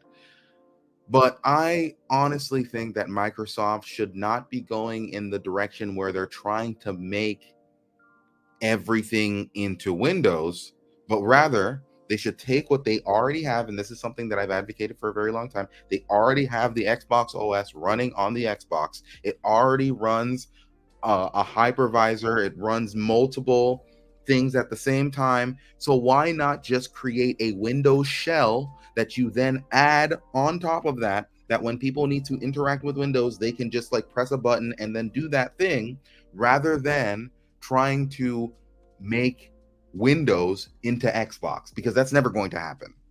And I continue to advocate for this, but we'll see what they end up doing. But right now, the current experience with the Windows on handheld just isn't great. And my argument is it's up to Microsoft to fix all this. We had a discussion in the green room, me and Kay Asante, where he seems to believe that we should not put all the smoke on Microsoft, that a significant amount of the smoke should be on the manufacturers when it comes to the user experience. One thing that I threw at him was, bro, I when I had to start up my Steam Deck, I signed up for my account, and they're just like, cool, we're pulling in your library. And within 5 you know what though? You know what though? My challenge to you on that is Valve uses their operating system for the purpose of delivering you handheld gaming. No. Let me finish. When Microsoft uses the Windows operating system to deliver you, as a first party, to deliver you handheld gaming, then your smoke is righteous. Well, right now, only third parties are doing that. No. So those third parties should be doing more. Microsoft put themselves, they sewed themselves to the hip with Asus. And you can ask Lord Cognito. He was there at the New York Asus event when they were initially announcing the ROG Ally. Microsoft had their like head of hardware and a few other people there as well, talking to the people. And when you put your people, sew them to the hip with Asus and all these other manufacturers, and the experience is terrible, I'm not gonna. Bro, I understand. Look, I'm not saying I don't, and let me be clear. Let me be absolutely clear. I'm not saying they are without blame. I'm not saying that. I'm not. I'm just saying that they are not the only ones to throw smoke at when it comes to this. Well, let me finish my statement. When I start my Steam Deck, I open up the box. You keep comparing it to the Steam Deck, which is a different paradigm. No, these are handhelds. Yeah, but this is being delivered by a look. Valve is delivering you an experience using their operating system. Let me I finish. How about I haven't finished what I was gonna say. You keep stopping me because you don't like me comparing these Windows handhelds. Because it's not an apt comparison. Today, the consumer is going to choose what to buy. Yes, but this is my point. The consumer doesn't know any better, and you're advocating that they continue to not know any better. No, I'm advocating that these companies do better, so that way the consumer actually chooses them. Let me finish what I'm saying, Kay. Okay, all right. So when I opened up my Steam Deck and opened up the box, it took me 5 minutes to sign up, and by the time that it was all said and done, I saw my library and I could choose what to play. Pause. Yeah. Right? I have opened up my my Windows handheld. Don't bring Paris in here to try to advocate for you. Let me finish what I'm gonna say. How about I've said nothing. Just speak, sir. How about you finish let me finish what I'm gonna say before you try to influence the audience by putting Paris up in here. How about I finish what I'm gonna say, Kay? Huh? Okay. Damn. He said you had to call to Paris for backup. Backup. Well, I'm not even able to finish what I'm able to say. I don't even have anything to say. I'm just enjoying. It's crazy. I can't even finish what I'm saying without him trying to influence the crowd. I have not said anything. I have been putting people's comments on the screen. You can continue to speak. I haven't even been able to say the full sentence I've been wanted to say without trying to influence the crowd. What is happening? And what is going on? Get Paris you off asked to speak. Get Paris off the screen. Let me finish what I'm going to say. Get Paris off the screen. I will do my producer thing. You do your speaking thing. Go. You're influencing the crowd. I don't like this. Go. Crazy. So, I turn on my Windows handheld. Update after update after update. I can't even get to anything that I want to play. The typical Windows experience that everyone has is that they turn on their computer, and then 6 hours later, that's when Microsoft allows you to be able to see your screen. Or like, okay, we have to do some updates. We have to do some things here. That is not a good user experience. If you want to throw this particularly at Microsoft, I can buy a Surface device today and not be able to get into my documents for like an hour. That is not a good user experience. It's just not. I don't care what excuse you're going to throw at me. Oh, it's the manufacturer's fault. Really? At the end of the day, Microsoft is trying to get us to get on Game Pass. It wants to tie itself to all of these ecosystem. It wants to tie itself to all of these manufacturers. That's totally fine. But when I give them the smoke about the terrible experience, you don't get to look at me and say, well, despite the fact that you spent hundreds of your dollars, and for the ones that buy the CCP devices, we're talking about thousands here, right? You got to stop like, that. So like those devices are even more expensive, and you're telling me that I should be mad at the manufacturer rather than being mad at the operating system itself for being so cumbersome and bad. But the operating system developer did not sell you that device. They didn't make that device for you. Gaming. Microsoft is selling me gaming. That is their main. And let's not even get into how trash the Xbox app is, right? Because like, that's a whole different bit of smoke. That I have no. Hear me. I'm agreeing with you. That is a whole different thing that I have no pushback on. You play games, and if I'm buying a Windows handheld, the Xbox app should be a pivotal part of what my experience is. And if that experience is trash, then I should be able to call it trash without you saying, "Well, here are the potential reasons why." No, like I understand that I understand the intricacies. He understands that he understands the intricacies. It's not to say that I am completely ignorant of the intricacies that are behind all of this and that make these things complex. And by the way, real quick, people were asking in the chat, real quick, don't mean to cut you, please continue your thought. People were asking in the chat what I meant when I said offline mode, both on the Xbox side. I showed you what the Xbox side is, and here is the Windows side of the house. It's the same thing. If you enable it here, you're enabling it there, and vice versa. But when you do, that's one of two that's locked. Can we highlight Doc Dark's comment since just in equal fairness? There you go. All I'm saying is that at the end of the day, but Doc Dark is not the arbiter of technology right now. I'm just listen. I just want a fair and balanced debate. So we got to highlight both sides of the argument. That's all I'm saying. Sure. Once again, I'm talking like, listen. It's not to say that I am ignorant of the intricacies behind all of these things. What matters is that none of that shit should matter. Sorry, that's my one. Sure. No. I don't disagree with you on that. Consumer spends money and should have a good experience. And if that experience is bad, I should be able to say that it's bad without you coming at me and saying, well, here are the reasons why you should not be mad that you spent hundreds of dollars and the experience is terrible. Like, I didn't say that. I didn't say you shouldn't be mad. Did I? I'm just saying calibrate your smoke equally. That's all I'm saying. But continue. Go ahead, everyone. I'm going to take a middle of the road between the two of you, right? To be say what's inside of your heart, Everborn. Oh, I'm about to, because I have the same smoke as you. I have probably worse smoke with evidence of the Xbox app.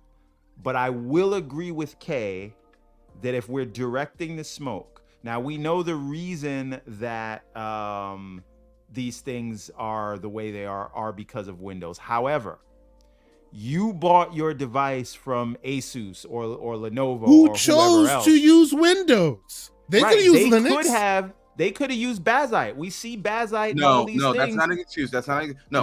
Wait a minute. Valve would have. No. If Valve would have released Steam Deck. But now you're adding context that people don't need to know about. You just remember it doesn't matter.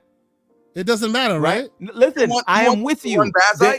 I am with you that the experience of Windows needs to be better. No, they could not have used Steam OS. They don't. Okay, so this is where we get into it. Steam OS isn't a real thing that manufacturers can have yet. Valve has not produced that. The only thing that currently exists are people who rip Steam OS off of the Steam Deck, play around with it, and then push some shit up there. That is not something that you want a multi-billion dollar remember, like you just said, Lucius, like you just said, multi-billion-dollar corporation.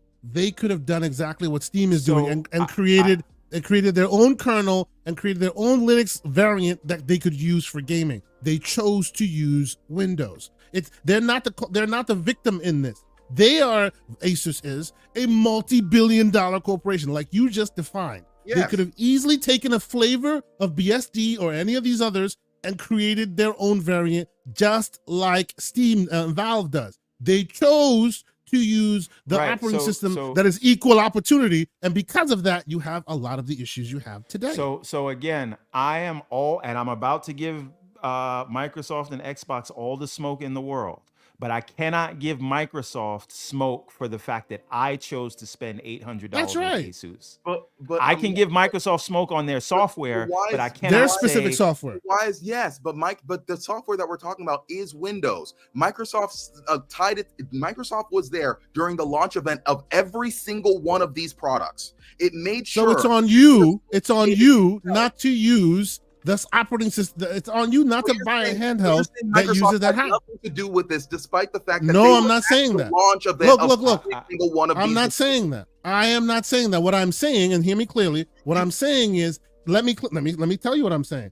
What I'm saying is, there's equal opportunity smoke to go around in both directions with both the vendor who chose to use them and not pushing the operating system creator to be more bespoke in their gaming hardware, right? In their gaming software, and the actual vendor themselves who chose to use it versus Microsoft as well. Both deserve it. Now, real quick, and I'll let y'all speak. Now, when the fabled Xbox handheld shows up and it still uses Windows and it still does what we're doing here, all bets are off. Then you can scream to high hell that they are BS and they're doing this and I got nothing for you because no, hear me. Hear me. Look. When the vendor, let me finish. When the vendor uses that software to deliver you the device, then you can complain about the vendor that used the software to deliver you the device. So for now, they are not delivering you any device. Go ahead, Everbone. And that's just part of the reason they're not delivering you a device, because they don't have because they know it's not ready yet. Right. There you go. Well, it's not to say that like these manufacturers don't want to. So if you talk to MJ Dark, he's talked to a bunch of these manufacturers. Like they want to get SteamOS on at least some of the devices to give people options. The problem is that they can't rely on like. Wait a minute, but wait a minute. So this is that right there comes back to the manufacturing. Let me explain why. The kernel, the Fedora kernel that all of this stuff is based off of is open source and anyone can use it. Anyone can use it. When you hear Bazite, which is the new hotness, and then they have the other ones. I don't remember what the other ones' names are. Maybe Kay, you can help me out with the other. Chimera OS. Yeah, all those others. Those are just people that got together and said, let's do a fork of this or that, right? Yeah. If those individuals in their spare time could get enough developers together to go and build a version that accounts for these devices, you're telling me $1 billion company like Asus can't put some engineers on this thing to say, hey, there's nothing legally stopping them from doing it. They just don't want to own the OS layer because they don't want to spend that money. And again, Lucius, I am not saying you think Microsoft is blameless here? In no way require them to use Windows. You don't think? I'm sorry, I couldn't hear you. Say that again. I couldn't hear you. Could you they are not contractually obligated to use Windows. Okay. They are not. No, they're not. Not contractually obligated to use Windows. A Linux device. They don't. Now they don't want them. They don't want to own the technical debt. Yes. And I know this because I used to work for a laptop vendor who at some point when push were coming to shove, they started releasing Linux devices just to kind of nudge Microsoft in the right direction. They have the choice to use whichever operating system they want as a vendor of the hardware. They choose to use the operating system that you have a problem with. So again, and we are coming to the Microsoft smoke section, but I do I'll be there giving smoke as well. I'm just saying this specific point, you're being a little bit, you did spend your money and you do have the right to complain and say this is bad. I'm just saying that I agree with Kay in this instance. While Microsoft needs to get their crap together with their software layer, true. The fact that you spent however much you spent is between you and that manufacturer. And the wallet. And you should not have gotten a Windows device knowing how Windows is all ding, Windows. ding, ding, ding, ding. Instead of looking in the mirror and blaming yourself for buying bad product, now, you're not blaming them. Giving Microsoft the smoke, because I feel I don't want to feel like I'm apologizing for them. Go ahead, everyone. Give them the smoke because I know they deserve. Go ahead. Can we go into the part where we agree, or you got something more to say on the hardware front? What do you guys to say? Go ahead. My main thing is that if Microsoft fixed this problem, I could choose between Asus and any other manufacturer, including some of the more bespoke ones that me and Kay Asante enjoy, with his 8.8-inch monstrosity over there.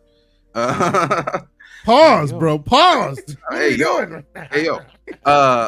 But he can have his device, I can have my device, and we can have a operating system that has all the benefits of Windows without having any of the costs. And Microsoft can fix that. I can have my GPD devices that are tweaked the way that I like, and he can have his devices that are more like laptops, and he can be incognito at work and X, Y, and Z.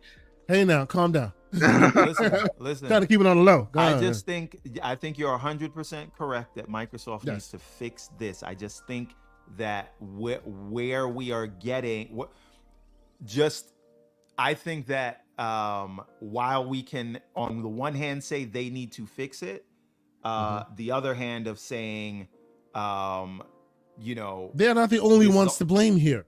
Sure, but when this is a consistent, the reason why I look at this is because sure, Asus can have the money to try to do something, and that's fine. Maybe Asus can create a Linux thing and then it's somewhat worth it. Maybe Lenovo can do that.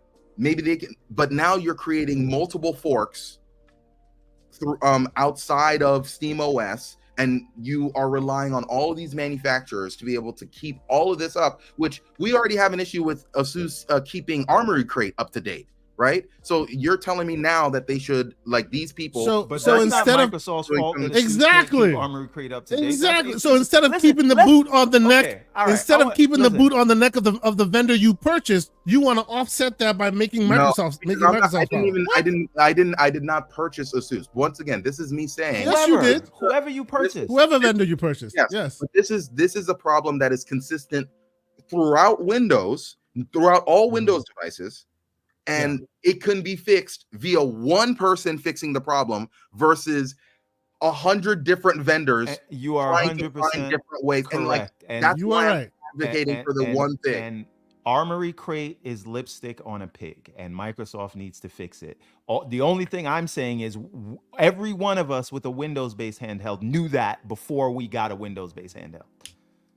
So we cannot say that I spent X amount of dollars for this thing because we knew what we were getting into. Now, let's get to the smoke. Well, hold on. Let's breathe. Let's breathe a moment. Let's breathe a moment because I want to catch on a couple super chats, and then the next part of this conversation will be the righteous smoke that we all of us on this panel agree that Microsoft deserves. We will get there. We definitely will. And we're already 2 hours in. We have one story to talk about. Don't let Floodzilla here say go Linux, because then Floodzilla's gonna. He's gonna sit there and rah with pom poms. Anyway, Spoonie Love with a 500 yen super chat. Salute to you, good sir. He says, "Beef. What did I walk into? I like it." To paraphrase Phil, he said it frustrates him that Windows is what is holding back handheld gaming. Absolutely. And it is. Don't disagree. I do not disagree. Sycamore with a $10 super chat. He says Microsoft has to ensure that the Xbox app works flawlessly there, and Windows could recognize handheld profiles. Bazite has a handheld profile. Why can't Windows have one? Now, I don't disagree with you, but I will say, honestly, the same reason, the same pushback I've been giving Lucius. I agree with Lucius's point, right? They can solve this problem, but technically, it is these vendors who are choosing to use this generic operating system as their one-stop shop for all of that, right? Now, if they don't choose to roll their own operating system, which is unrealistic, I get all of that.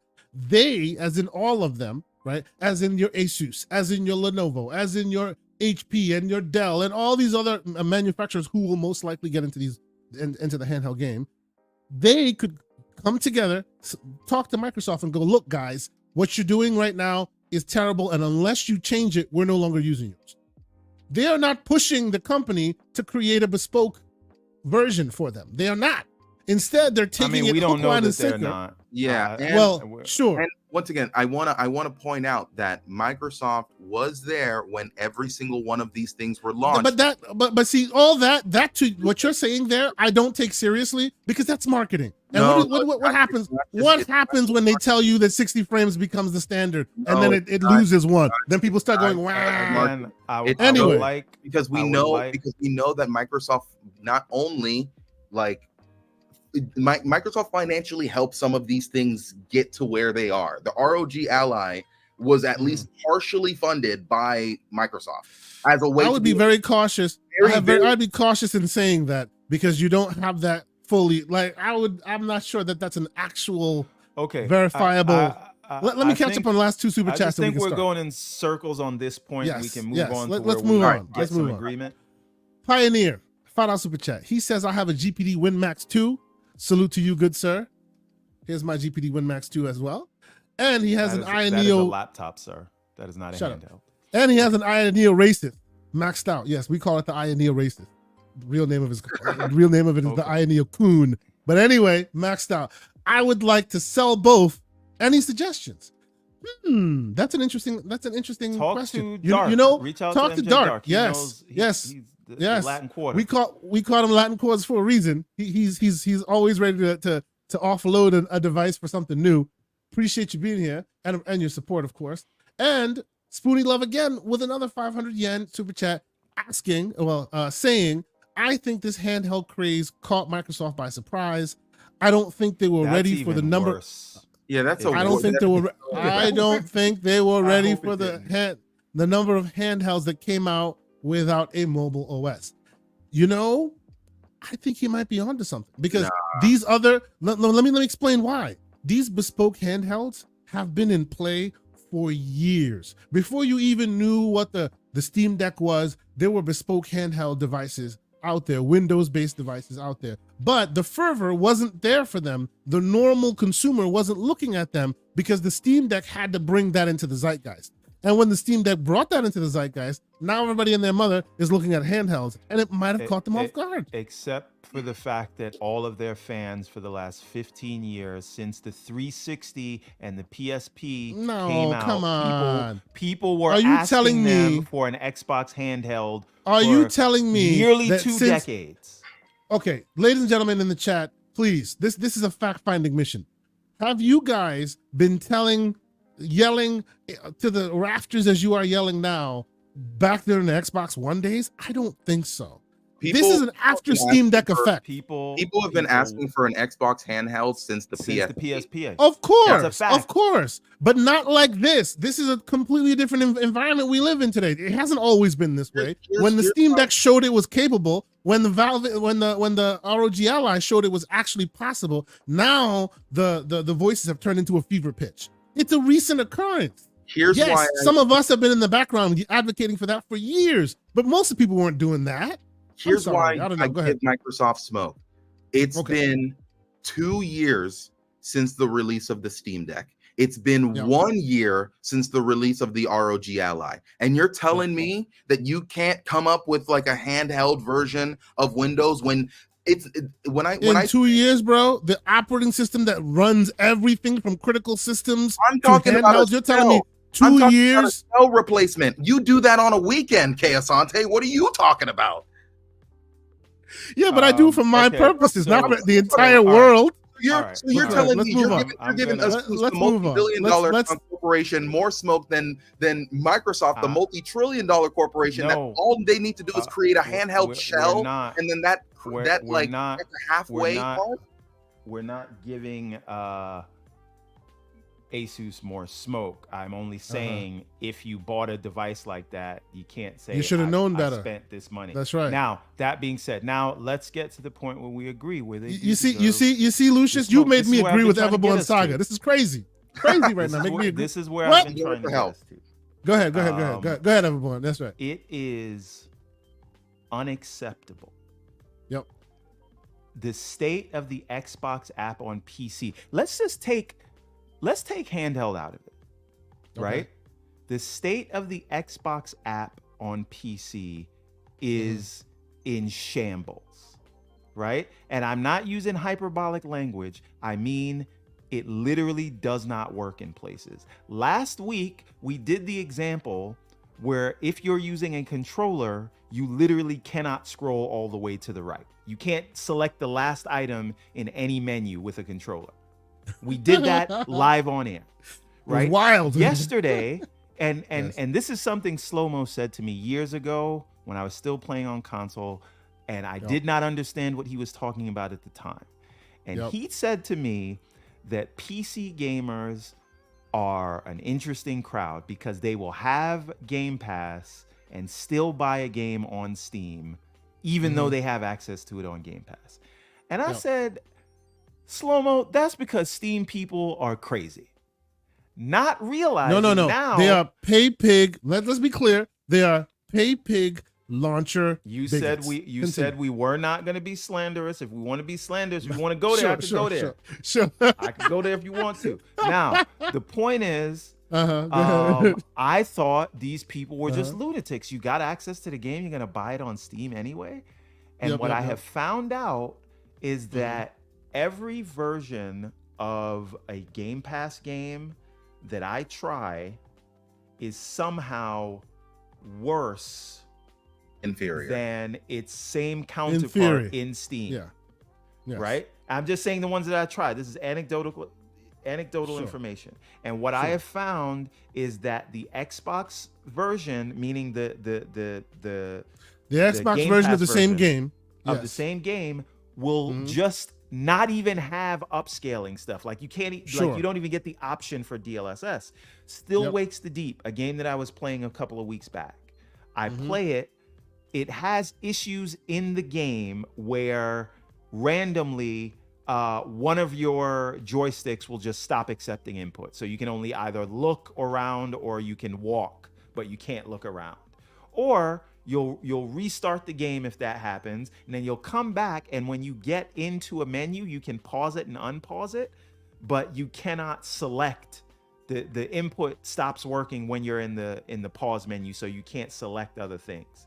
And so you got to do an Alt F4 or use Steam to go and close the game, right? Because the menus don't work for you to use anything, right?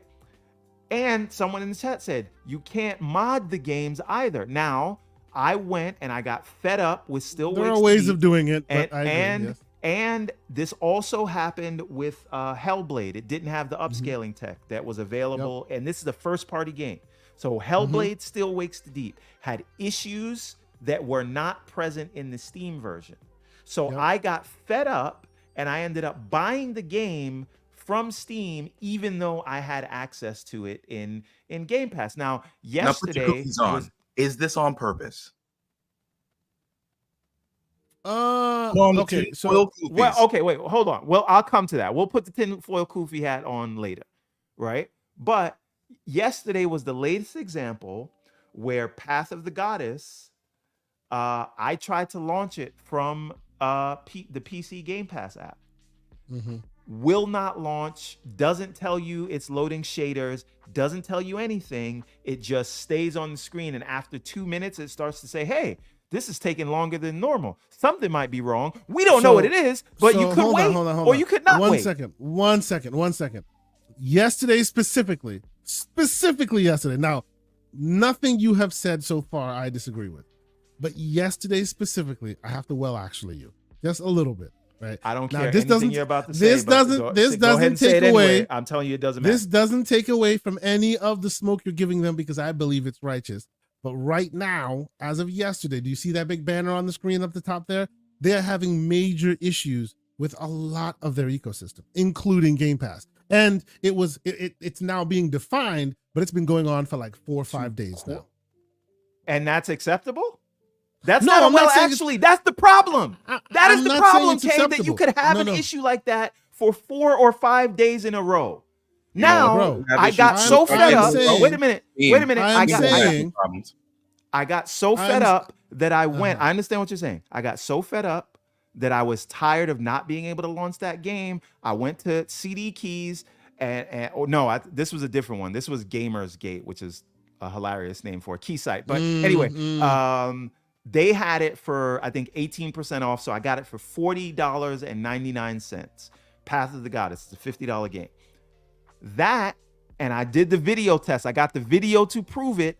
Launched in Steam on the Steam Deck instantly. In seconds. Because for their service is so bad that for 5 days they can't get it going. It's because you're comparing a subscription game which requires authentication every time you load it to a game you've purchased that will run even offline. Well, actually, if you go and click on that banner that you showed and it shows you the Xbox status, it says store and subscriptions are down. So it would not matter. Yes.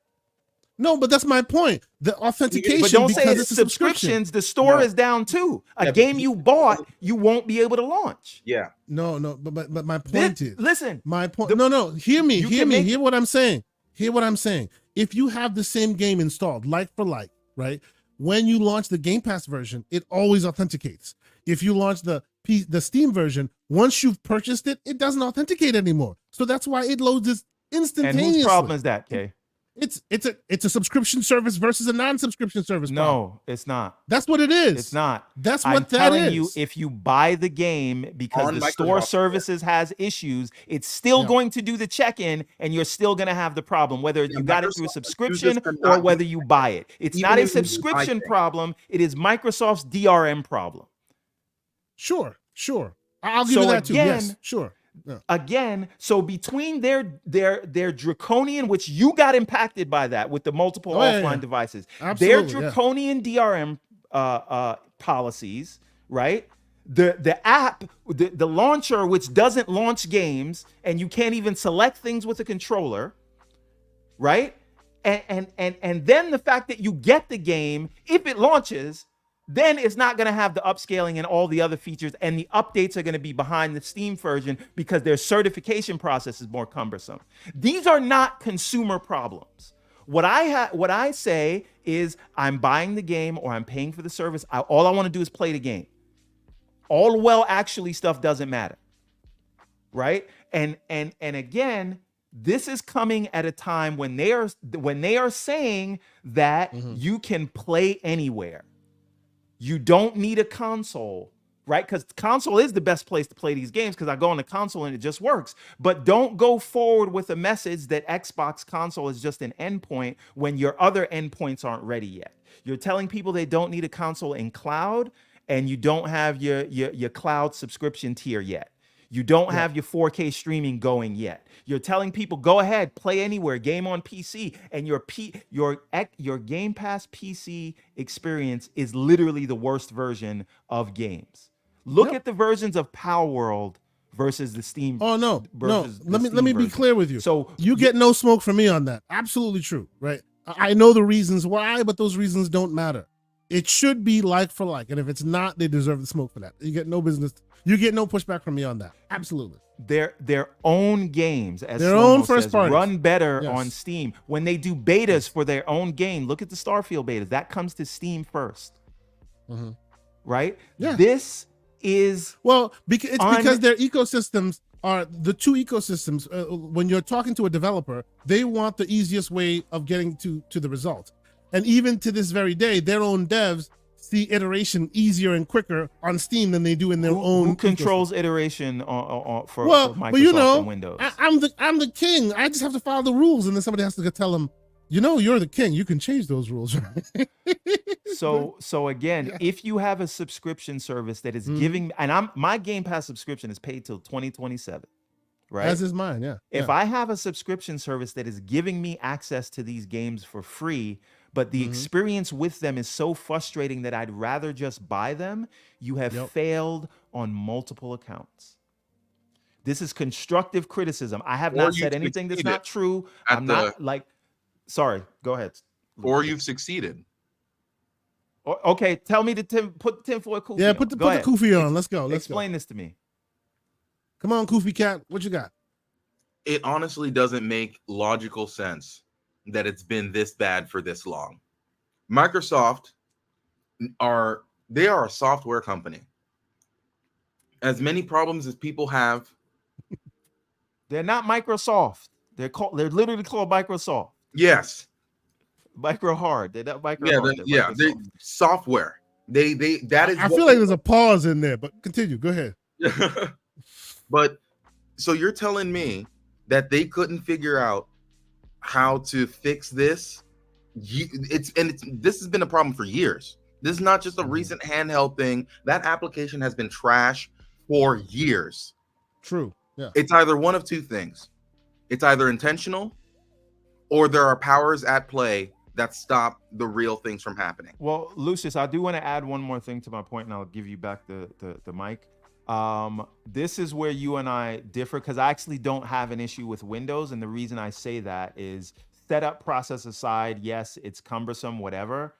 But my experience in Windows in big picture mode and Steam is basically perfect. I'm totally happy with it. So and Valve is not controlling the Windows onboarding experience, but once you get into their software, you know what it does? It actually works. That's all I'm asking. I'm not asking them to rewrite a whole fork of Windows. Should they do that for handhelds? Yes, but I don't need them to if their goddamn launcher just launch games properly. The problem with the launcher is one second. BT Maverick 707 did bring up a good question in the super chat, and he actually reiterated his question, asking, "Hey, trackpad question." Thank you, sir. We will get to that right now. While you're talking about when you get into the experience, it works perfectly, right? That's what you said, right? Steam facilitated that with trackpads to make navigating certain parts better. He's asking, should the Ally 2 or the Ally X, should they have added at least one trackpad to facilitate that navigation process right now? That's an interesting question, and I go back and forth on it because I find that on the Steam Deck, I never really use the trackpads.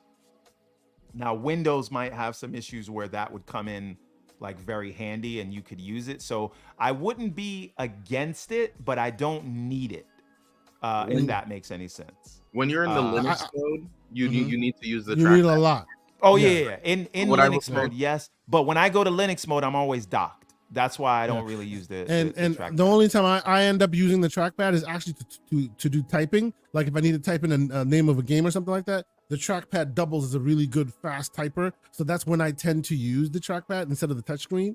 It like the clickiness, it's really fast with both trackpads. But me too, if I'm in the Linux environment, I usually have my little miniature, and I'm looking for it right here. But I usually have this guy with me. So I don't need that, right? I would say that's why, yeah. If they wanted to add a trackpad, they'd have to do something like the PS Vita, where it was the back of the device. So that would be interesting, although that's where they do all their venting. So I don't know if they could. Yeah. However, the thing is, because you'd have to really change the form factor of the ROG Ally specifically. Now, another device, if they accounted for that from the beginning, sure, they could do it. What I want more than a trackpad on an Ally 2 is a dedicated Xbox button and a dedicated share button. I'd also like a dedicated share button. You could program both of them on the back. No, I did, but I don't want to have to do that. I want to be able to program those for other things. I would like those on the front. However, the Legion Go has a trackpad, and it is not as good as what's on the Steam Deck, so it has to at least be at the level of what they give you on the Steam Deck. And will they invest in that? I don't know. So nice to have, not mandatory in my and it does have touchscreen. I hope yeah, it does have touchscreen, but it doesn't help because and you can tell me if I'm wrong, Everborn. It doesn't help in my experience, at least with the Ally, because the screen is so small and you got big fingers, and the touch is not that easily to, like, if I need to close an app on the corner, that X is so tiny that it still does not really work as well as it should, and a trackpad can just go there and click, right? The touchscreen is great, and actually that's why I also advocate for bigger screens, but in a smaller screen, the touchscreen can only go so far because you have such tiny touch points. It becomes a bit of a problem. But continue, you were saying. Yeah. And Dorian Gray in the chat says he just wants an Xbox handheld. Lucius, to your initial point, which I do not want to go back into because we went on that for a long time, but no. Get what he's saying. He's saying you just want an Xbox handheld. Stop trying to dumb down PC. That's what he's saying. Okay, sure. But I do believe these issues that you have and I have with the Windows experience, I believe that by the time I think we all have them. I have them as well. I think that by the time an Xbox handheld comes out, they will have sorted this software thing. They just haven't done it yet. Again, not our problem as the consumer. But again, this is why I'm not as hardline as you, Lucius. I think if just fix the Xbox app so that it actually works and developers don't have such a cumbersome time updating their software in there, and they can easily support the things that they already do on Steam and have a quality sort of full screen mode. That to me is something that is overdue. So I'm not going to say, well, let's wait for them to update it. Like I'm giving them an opportunity to wait to update Windows. The Xbox app for years, and Phil Spencer and everyone knows, everyone at Microsoft knows, everyone at Xbox knows that app is terrible. Hold on. Spoony Love with another 500 yen super chat. He makes such an apt point because I agree with him so wholeheartedly. Microsoft did release a handheld/mobile OS. It was called Windows 8, and everyone universally hated it. Where's the start button? That is because I can answer that. Now you're well, actually. Well, you're well, actually. Go ahead. Wait a minute. This is not a well, actually.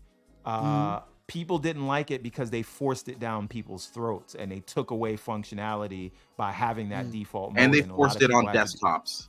Exactly. Right? They didn't force it on desktops. As a person who was working at a desktop vendor at the time, they just installed it and did nothing to change anything else. Right. That operating system required touchscreen. They were like, screw that. Install it on all your HP, Dell, blah, blah, blah devices and call it a day, which gave you the worst experience possible. That should not have been the default on a mouse is just bad. But like on a touchscreen, it was good. But the issue is not everybody had touchscreens. And Microsoft was trying, and this is some background. Microsoft was trying to advocate for a transition to touchscreens with that OS, but the vendors who install them were like, screw that. We can just install them on our existing devices without touchscreens. You can't, and I don't want to go because this is a whole Windows. You would think that they would learn from Windows Vista.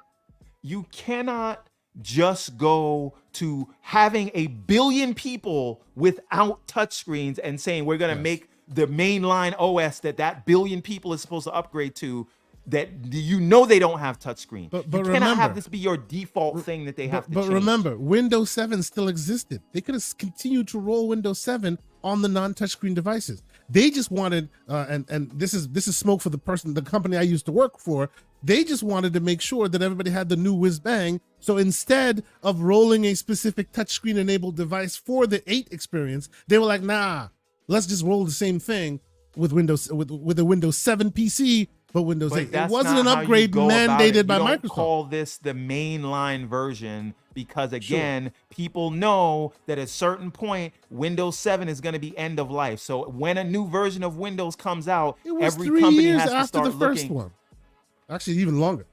I feel like you're making a lot of excuses for Microsoft today, Kay. I'm not making. Look. You know what it is. I'm not making excuses. Like my daily job is knowing the machinations and Windows of why this is happening. made your daily job harder. I guarantee. Yes, absolutely it did. But when you are in the room and you're talking to the people and why they're doing what, then you get mad at the marketers because they're the ones that ruined the thread on that one. right? Microsoft Because should they have learned didn't want that. lesson. Microsoft should have learned this lesson from Vista. This is the same problem that it had from XP to Vista, where it told the vendors, hey, you need at least 1 gig of RAM. And then the vendors didn't listen. And Microsoft didn't double check to make sure that the vendors were listening to them. And then everyone got a Windows Vista laptop that only had 512 megabytes of RAM in it. And then it was a terrible experience. See, and a quick super chat, Spoonie Love with some righteousness with a 200 yen super chat. And we all know this. This is why they released the Surface. They got sick and tired of the vendors speaking ill and making you, consumer, think that they were just releasing trash. So instead, they released Surface, which would then show you their operating system in their best light. Okay, which is what we're asking them to do in the handheld space. Here's another thing. In terms of a mobile OS or whatever, as an application developer, and they didn't start with UWP. I can't remember what it was called before that. The Metro UI stuff that they rolled out was never fully baked. And then UWP was supposed to be a bridge, and that didn't work. And they had to completely about face from all that. So their tools for developers were not up to date. The OS was trying to chase the iPad, and they tried to force that on desktop users, which makes no sense at all.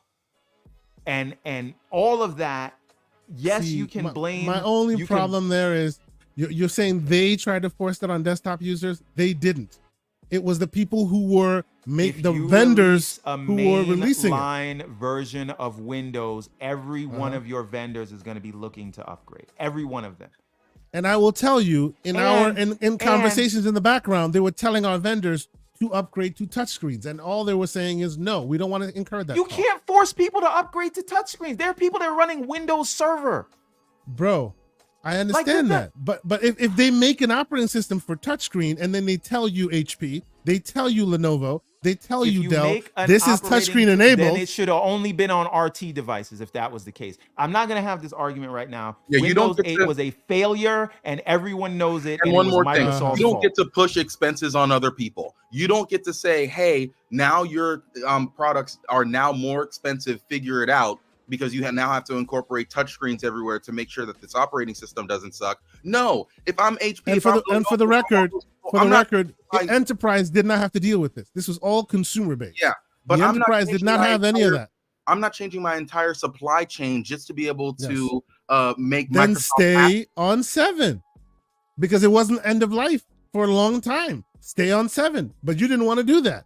Let's not have this fight. Let's not have this fight. No. We're gonna have this fight. What do you mean stay on 7? What happens then? What happens after 7, K. Asante, if you stayed on 7 when it goes end of life? What happens in those 3 years? Look, the transition from 7 to 8 was going to be much longer than the standard, because they knew they were transitioning away from the status quo, which was keyboard, mouse, computing. But they reverted back in Windows 10. Right, so what were they supposed to? What was Microsoft they reverted to people? They reverted back. Skip Windows 8. Don't upgrade here 10. And wait until we put out Windows 10. They reverted back to 10 because all y'all know nothing troglodytes were yelling so loud that they had to revert back to Windows 10. That's why they did. They had a bad go-to-market strategy with a bad OS that no one liked, that changed people's everyday workflows and caused. We're not gonna do this. I was there at that time. This was. I know you were. I was in the boardrooms. I was in the background having these conversations, right? And I'm not saying was the rollout for Windows 8 good? Yes or no? Absolutely not. But it's not. That's it. We can move on now. That was on Microsoft. And you just want to cut it off. Not necessarily. I don't agree with that. And Slow Mo Backslap saying K is doing the Donnie D argument. We have an OS for you. It's called Windows 7. Yes, actually, they did have that argument. All right. But that's a whole different conversation. Just being a contrarian at this point. We can move forward. With a $5 super chat. And we're gonna have literally one more story, because this is the one I want to continue to have arguments about. Floodzilla with a $5 super chat. He says Linux is the way. Don't argue with me. Don't argue with me. Argue with your drunk Uncle Rufus at the family cookout doing an electric slide by himself.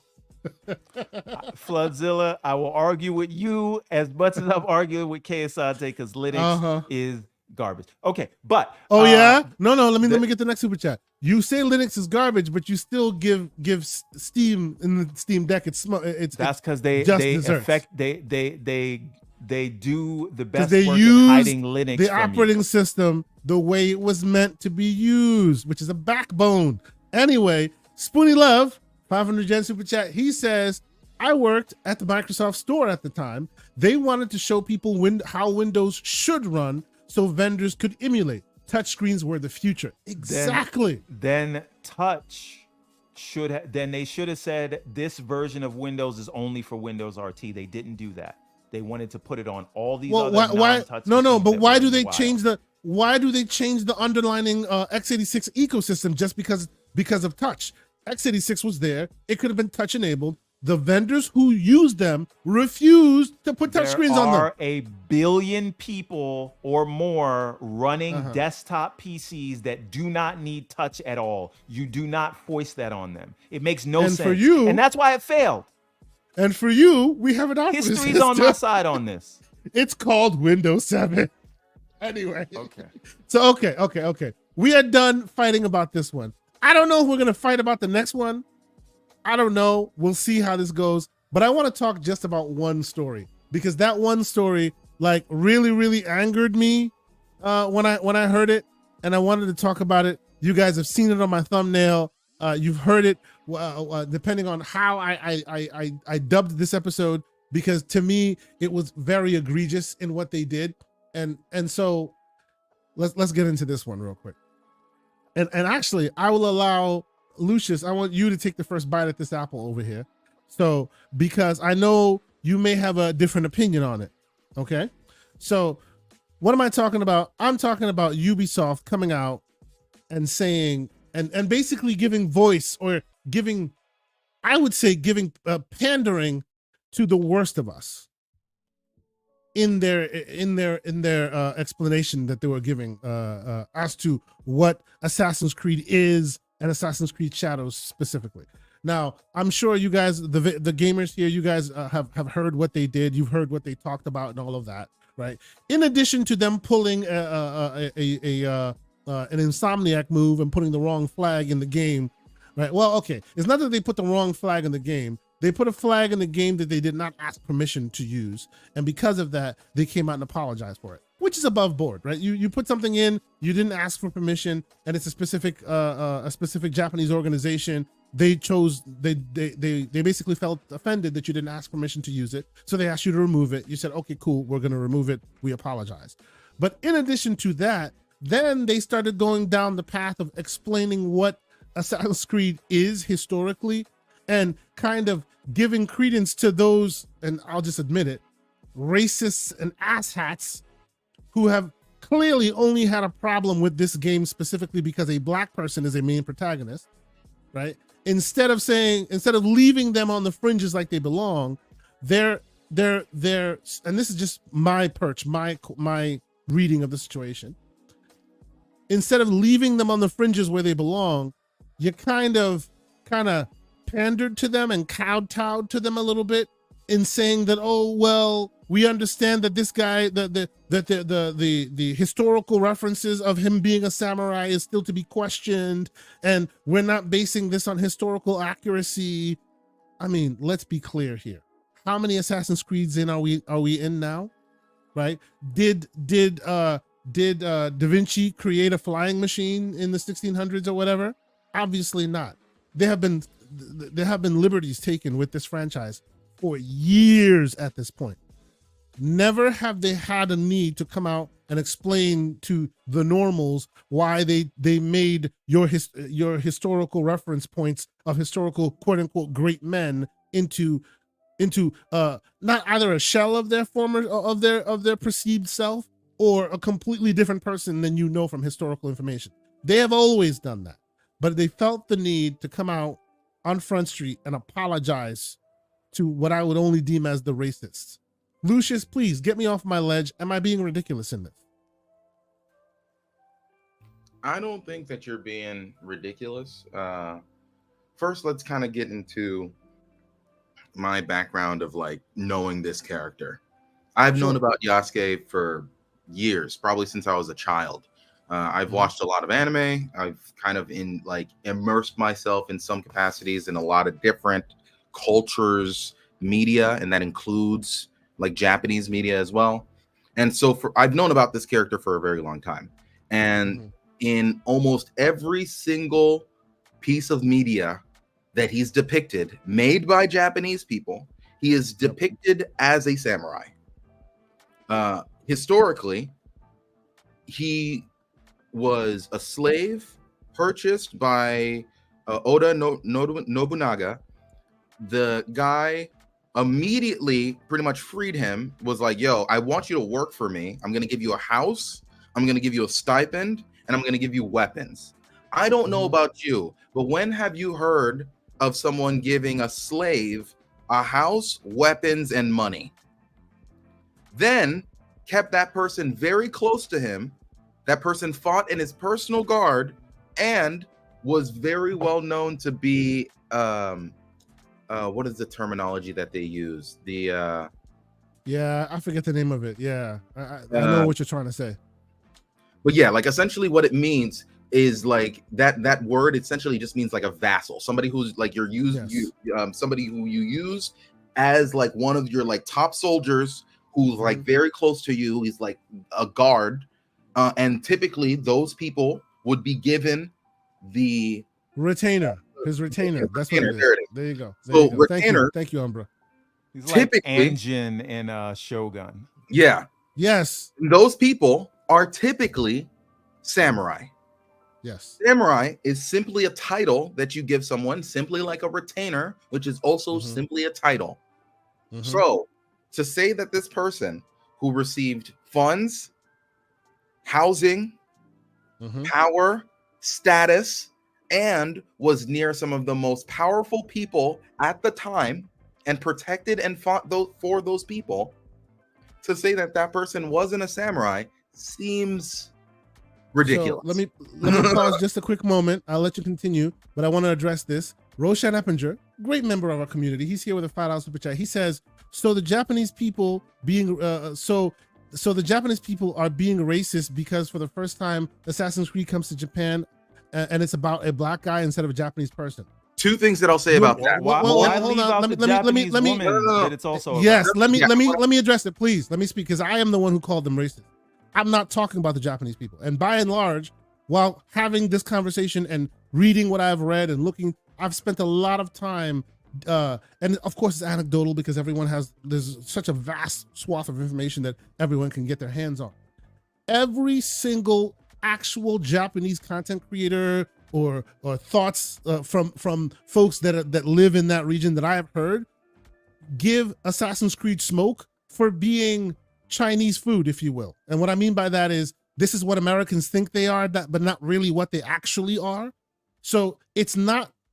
This is what I've ingested. It's not the Japanese people that I've heard, that I've been watching, are saying that Assassin's Creed is now deserving smoke because there's a black guy in it. It's because Assassin's Creed has historically always been a very top level depiction, right? It's not going far deep into it. Actually, the game that was exclusive to PlayStation, I forget the name of it.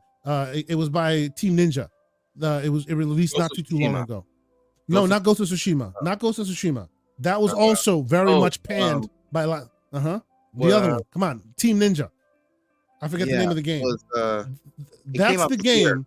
Yes, that's the game that a lot of Japanese creators and a lot of folks that have been doing content always say, hey, you may not have liked the graphics and not Neo. No, you may not like Rise of the Ronin. Thank you very much, Jax82. Rise of the Ronin is the game that I hear a lot of Japanese Americans and Japanese folks themselves who are content creators say, hey, that game was far more of an accurate depiction than almost any game they've played, right? So usually when I hear Japanese people speak on this, it's not about, oh, there's a black guy here or there's this or that. It's that it's an Americanized rendition of what their culture is being depicted at, and that's where the smoke comes from. Let me address. No, real quick. I will let you address, but real quick, I just want to say, when I say racist, I'm talking about your standard fare folks that are all over the timeline that are constantly beating the drum like, oh, we wanted to see they wanted to see a Japanese guy in the Japanese game,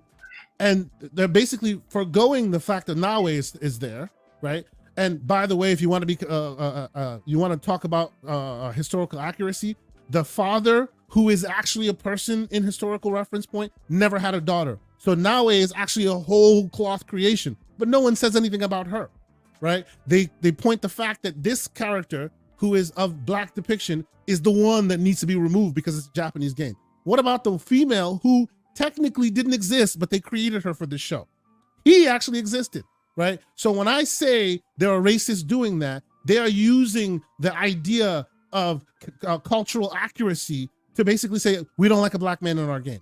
I have not heard, and if you can provide me that information, I would love to ingest that as well. I have not heard any and I follow a bunch of Japanese folks. I follow a lot because I want to understand where this is all coming from.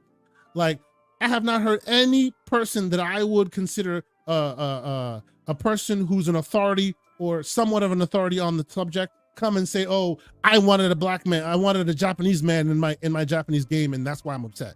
They're upset at the way that Assassin's Creed in itself depicts culture. It does it very surface level, right? Very, very surface level. And they want it to be far more deep into the Rise of the Ronin territory. That's what I've heard from them. But that's got nothing to do with Yasuke. But I'm sorry. Okay. Go ahead. Yeah. Let me try to address this. Please. One, there really aren't any Japanese people complaining about Yasuke at all. Haven't heard it. I've seen Japanese historians come out and say, hey, this guy was a samurai. I've had people who were, I've seen people who literally are descendants of samurai who fought with Yasuke come out and say, hey guys, Yasuke is a samurai. I don't know what the hell you guys are talking about. And these are Japanese people, like real, actual descendants of samurai are coming out and saying this. So it's not the Japanese people who are having an issue with this. The kind of main issue that some Japanese people had is just the flag. It was a flag that was not supposed to be used. It wasn't technically a historically accurate flag. It was from a recreation group that like a bunch of nerds who like really love that sort of stuff. But the people who are complaining, and this is not to kind of attack this particular demographic, but it's just like white dudes from the Midwest that are like complaining about the accuracy of this Japanese game. But they're just coming at it from even if, like, let's just say that they aren't racist, right? Even so it sounds like it. Even if I'm sorry, they aren't racist and they don't specifically hate the fact that it's the black guy that's there. If what they wanted was a Japanese man instead, then that kind of starts getting into like Japanophile slash like, what are you trying to do here? Like, because this was like a real person that actually existed in real life. So if you don't want the real person that actually existed in real life and you want this like fantasy Japanese person, and that's what negates the whole argument. That's what negates the whole argument. You talk about cultural accuracy, but you're not really talking about cultural accuracy. You're just talking about, well, it's this person that I don't want there. And that person actually existed during that time. And like literally was there at that time and did the things that you are going to do in the game. And Vlad, I see you in there. He says, blame whites, shaking my head. I'm out. Have a good day, sir. I hope you come back next time. And if you don't, too bad. I literally said not to blame this demographic. That was like the thing that I said before any of it. But it is on this show. You're gonna get the smoke. It is what it is. Forgive us. Continue. It's just a lot of white dudes from the Midwest who have not been outside of the United States. Don't have their only experiences towards other cultures is through video games, and that's not throwing a shot towards them. I love the fact that video games can be an exposure towards people, and that's fantastic. But you don't have to like attack this whole thing. There are plenty of other Japanese games where you play as a Japanese male protagonist. In fact, that is most Japanese games, right? Yes, you actually mentioned two of them. Rise of the Ronin. We also mentioned Ghost of Tsushima. Two great games, like amazing games that that many like really, really lauded. Now, even those games, with the exception of Rise of the Ronin, like what do you call it, Ghost of Tsushima, I've heard a lot of Japanese folks say it's also very skin deep, and it should have been a lot more. It's popcorn, exactly, right? I've heard a lot of people say that as well. And IGN did a write up. I know people have some smoke with IGN sometimes, but a Japanese individual that works for IGN did a write up on it not too long ago, saying if you want representation there, it's not about some guy who's just with a sword in their hand. They want to go beyond that point, right? If you want to really represent them correctly, they are dynamic. They are not a monolith. Every time you see a Japanese person or you see an Asian person of any kind, does not mean they're kung fuing all day or have a sword in their hand. They want to have agency in all manners of media. But I take it. Yeah, you know what I'm saying. You know what I'm saying. You understand what I'm saying. But while you're speaking of Everborn, please let me know. What do you think? Okay. I have grown tired of this debate. And again, I think this whole thing was orchestrated by someone named Ubisoft? Xbox. Okay. No, but the thing is, like, if we were going to take what they were saying at surface value, which I don't take what they're saying at surface value, let's just try to explain that, and then we'll debunk that, right? Okay. So if they were to make the first Assassin's Creed that took place in Ghana, and there was like a Brazilian guy that was the lead, would your eyebrows go up? This is the argument that they want us to believe that they're making. Sure. But the reason why my eyebrows would go up in that would be because that'd be the first game ever set in Ghana. And I couldn't point to any other game set there that actually did it right. That was going to be my next point. Which there are millions of them that are set there, done right. So this is a variation. You get one that's different compared to the swath of many of them that continue to be there, done the way you want them done. So if the first one ever was like that, okay, I see your point. But this is not the first one ever. This is one of many. Right. So this is what I would that's my counterpoint to that, because again, I'm trying to take the argument seriously, whether I agree with it or not. So that's the argument. Is that my counter to that argument would immediately be once everyone's favorite Assassin's Creed game, Assassin's Creed Black Flag, was a Welsh man in the middle of the Caribbean, which is like the Caribbean. Yep. So it's just kind of like, what are we talking about here? Like if the whole thing is the person has to match the location where they're set, if the argument is that the person has to match where they set, then that one didn't do it either. And there were plenty of other Assassin's Creeds where that person was of a culture. And I did not hear the accuracy police coming for them at that point. Right. Yeah. Look at Aaron's comment.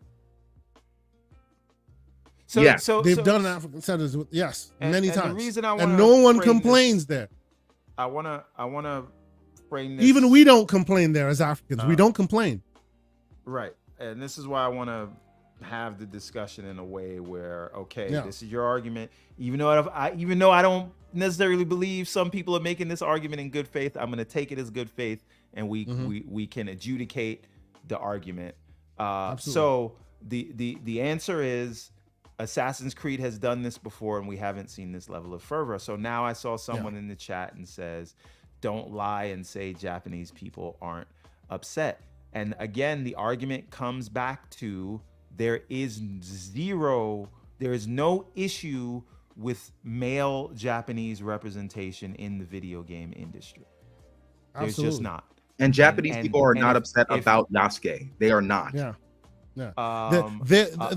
By all accounts, the male Japanese representation in gaming has to do with typecasting more than anything else.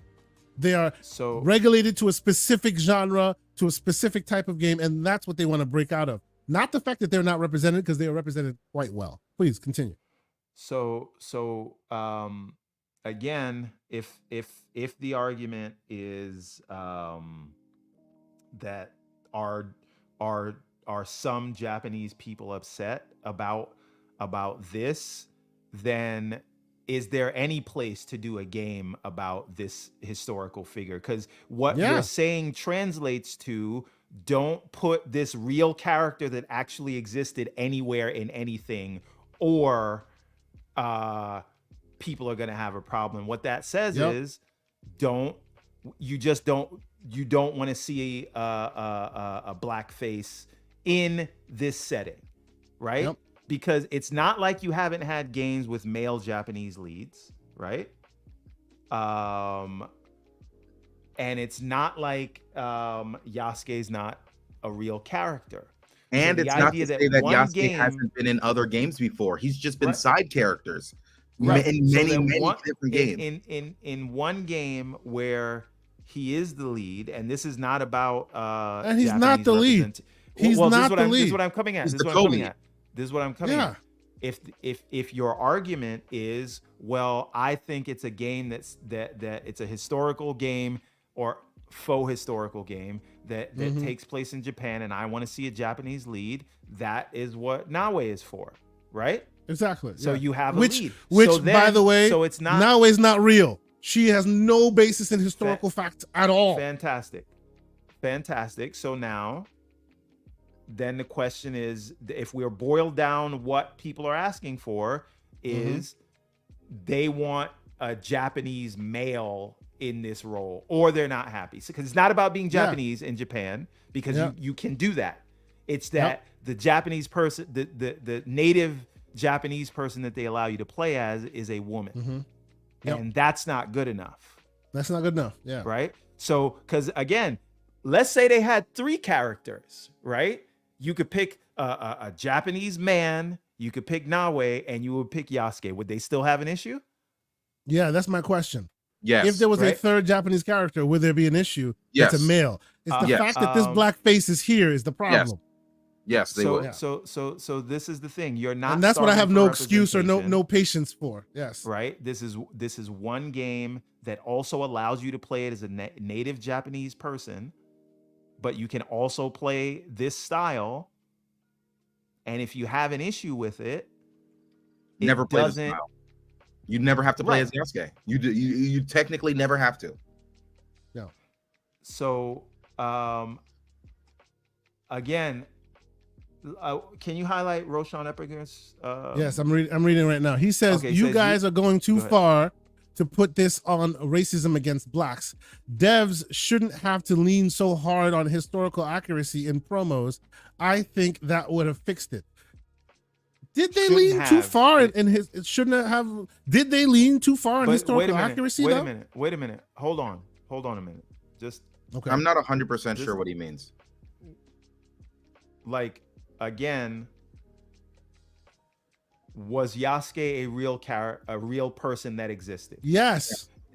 Yes. Before we move forward with adjudicating this statement, was he a real character? A real character. Yeah. A real person. Yes or no? Yes. And if the answer is yes, then that is why they leaned into historical. He's not only a real person, but he is a real person who existed at that time and worked in that for the time person, period in that location. That person worked for Oda Nobunaga. Literally worked for the person that you are going to try to dismantle the entire system. In real life, after Nobunaga got killed, his entire temple was set on fire. And the only person who was left alive was Yasuke standing in the rubble. And they grabbed him, tried to kill him because they're just like, oh, you're obviously the person who killed Nobunaga. They put him on trial. They found him innocent, which is almost unheard of. And he disappeared into the shadows. If that doesn't sound like the most Assassin's Creed story you've ever heard in your entire life, why wouldn't they lean into that?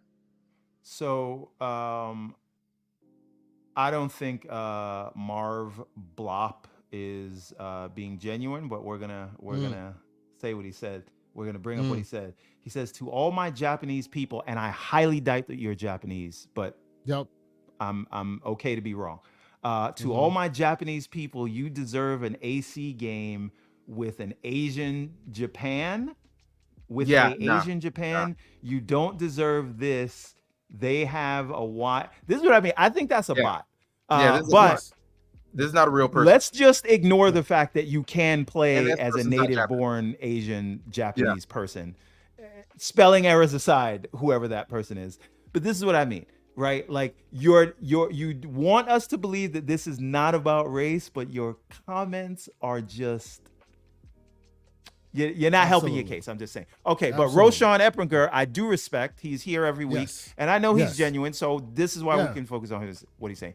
So he says, "You guys are okay." We saw that. So I hope I answered that, Roshan. If you have a retort, please go. Put it in there. We'll grab it because we're about having the conversation, and we don't want to throw labels on you. But if you say something that's stupid or racist, we're gonna let you know that you said something that was stupid or racist. If you need any evidence that like we aren't the ones taking the racism angle seriously, look at the way that some people are responding to this, right? How about this? How about this one? How about it's Mr. Burns? He's saying this issue is hilarious. If it was a white samurai, people would be just as angry. No, they wouldn't. We have historical evidence of white samurai. Wait a minute. Hold on. Wait a minute. You played as a white samurai. What are we talking about? It's Mr. Burns. Mm-hmm. Would you be just as angry? Yeah, that's the question. If it was a white guy. Because Neo 2, you were basically a white samurai. Did you hear this? Blue eyes. You were white as hell. and it was a good game. People played it. Did you hear this? When it was literally an English samurai. Come on, bro. Roshan. Come on. Do you guys just not play video games? Do you guys not like what's happened? Did you not know Neo 2 existed? Come on, bro.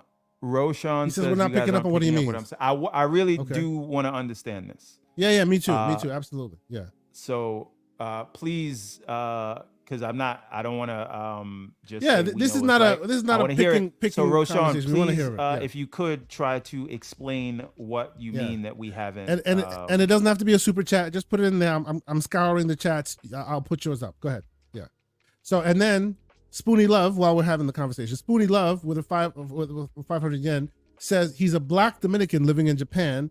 He wants a video game made about him, and we'll call it even. That will definitely stop the outrage. I will say though, when you said that you're black Dominican, you just said the same thing twice. Well, not everybody over there. I'm gonna start a fight. Clearly. No. I mean, it depends on what side of the island you're from. Let's just keep it that way. True.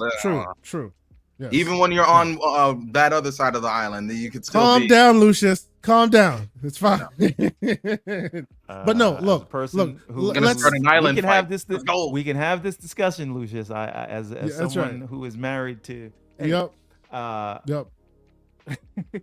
But in general, I do want to understand what. So Roshan, I'll keep an eye out for your chat. Like, put it in the chat. We'll definitely read it. But I guess what I'm saying in general is this has never been, and we've seen this time and time again in many different kinds of media, Dorian Gray brings up a great point.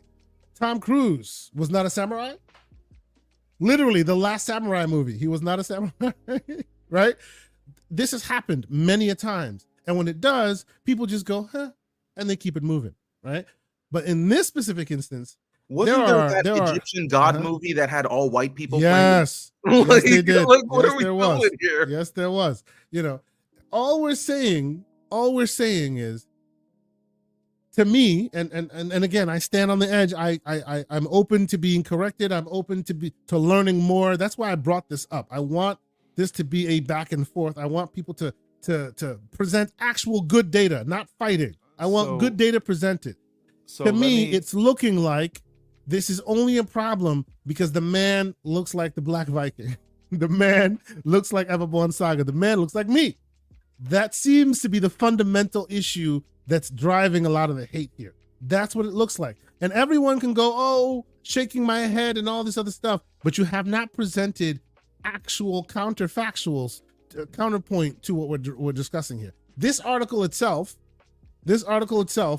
like, is really taking the whole conversation that Ubisoft had with the public to task, right? So you can also say, I don't know who the article writer is. You can say maybe he's black or whatever, but we're not the only ones seeing this.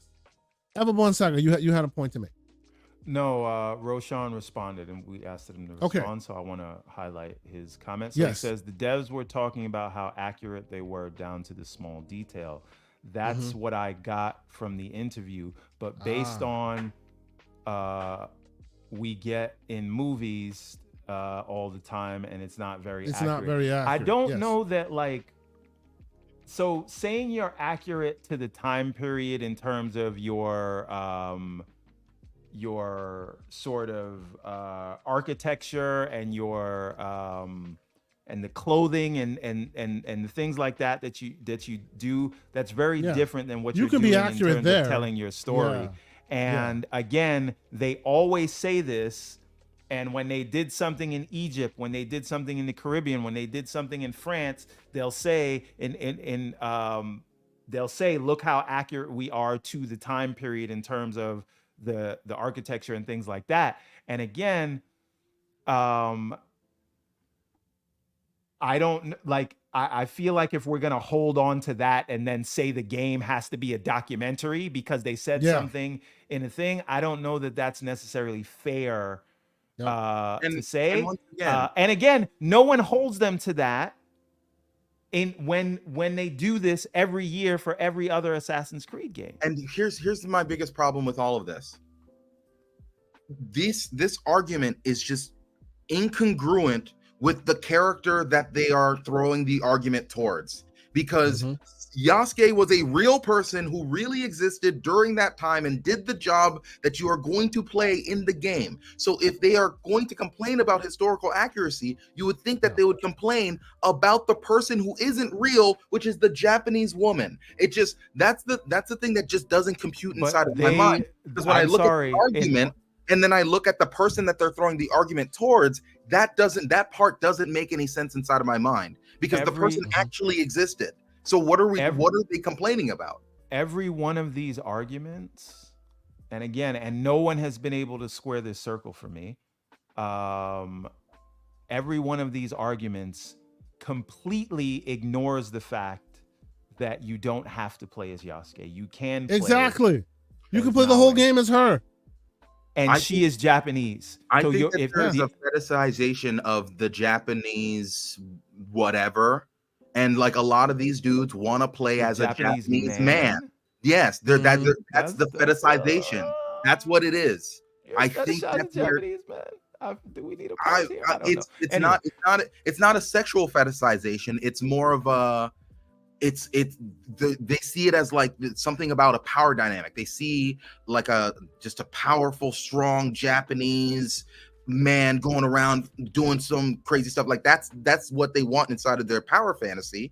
And then instead they have this like giant black dude swinging and like smashing these Japanese dudes around, and that destroys. I feel like saying pause there real quick. Wait a minute. Can we back up for a second? Fantasy. Can we back up for a second? I want to make sure Dorian Gray, his argument is heard. So can we go back? He has like 3 comments up. So he says, but the thing people are saying, Ubisoft apologized to racists. It's about this article. I think it's a good thing to, read that one. Okay, but the thing is, they're saying that is Ubisoft apologized to racists. No, Ubisoft apologized for putting the Chinese building in Japanese game and ripping off a One Piece prop. True. They did do that. They did do that, and then they went on to explain why if they were explaining it, and Dorian, you and I, we connect, bro. We chat, And then his no next smoke. one. Just read his next one before you say this. Yeah, his next one is they apologize to Japanese people, not the effing quartering. Yeah, I understand that. But what you need to understand, the reason why I got smoked for them in this is, you could have just been like, hey, we use it without permission. We're removing it. We apologize. Call it done. Yeah, if that's you wouldn't have heard this smoke from me.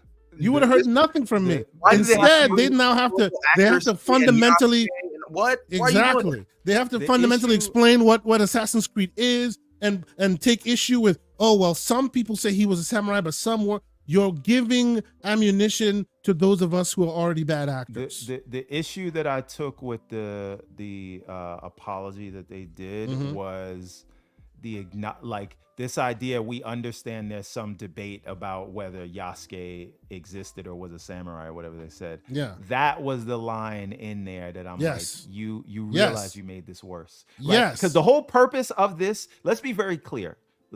Be very clear about what's happening. Ubisoft puts out this statement because the sort of negative news cycle around the game has gone too much, and then people have jumped into their culture war sides on it, and nobody wants to hear anything. And for the people that are on a certain side of that culture war, they're just saying, I'm not messing with the game, and Ubisoft doesn't like that. So they put out a statement, 1 second, to give enough meat to either side of that argument, thinking they would make things better, and they have failed because they've made things worse. And now it will, because the thing about these whole culture war arguments, the best thing you can do is let them fizzle out, because the culture warriors will move on to the next thing to argue about, right?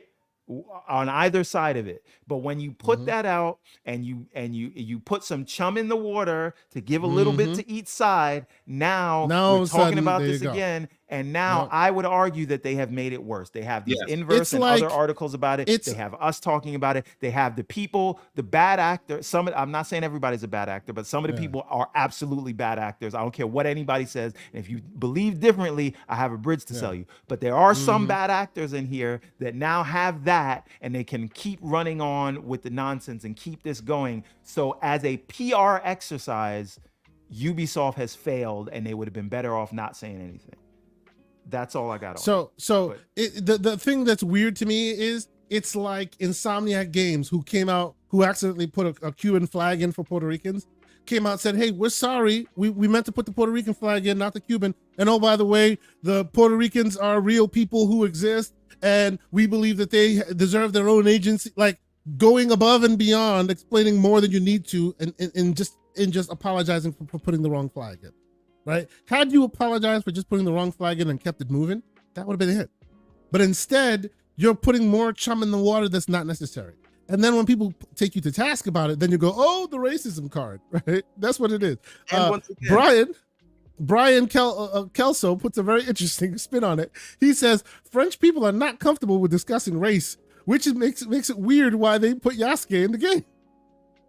So there you go. You don't want the smoke, then don't step into the kitchen. Go ahead, Lucius. You were going to say.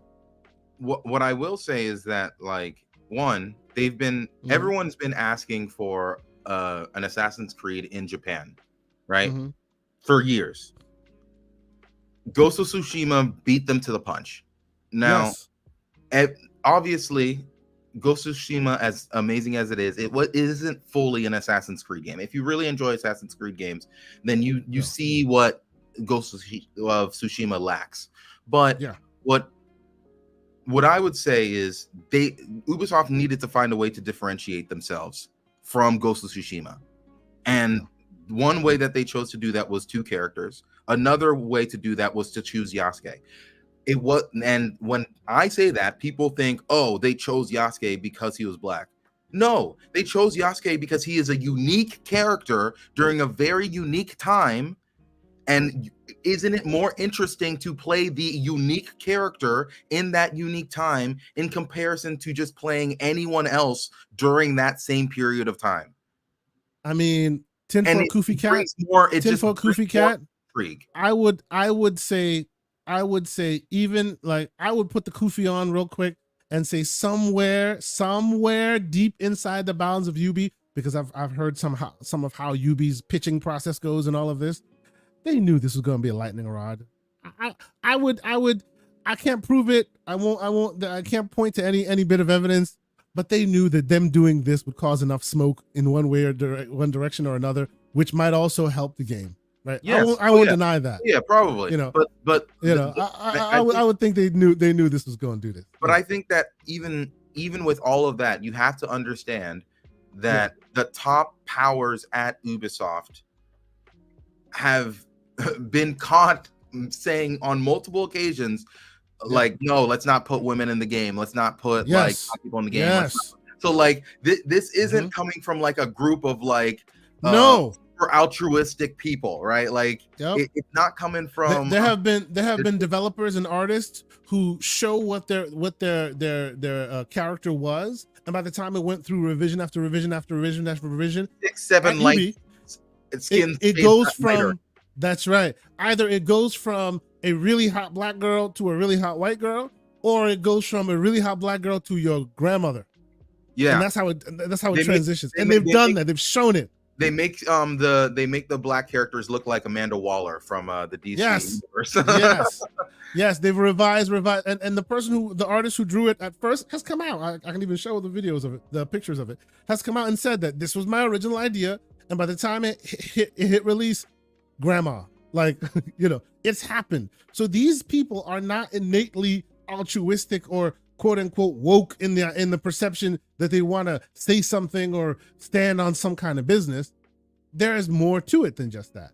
Let me catch up on a couple super chats by the great MJ Dark. $5 super chat. He says, I love how Leonardo da Vinci Cleopatra helped me look for alien artifacts, but as talking for historical accuracy, Batman is a samurai and that's cool. Exactly.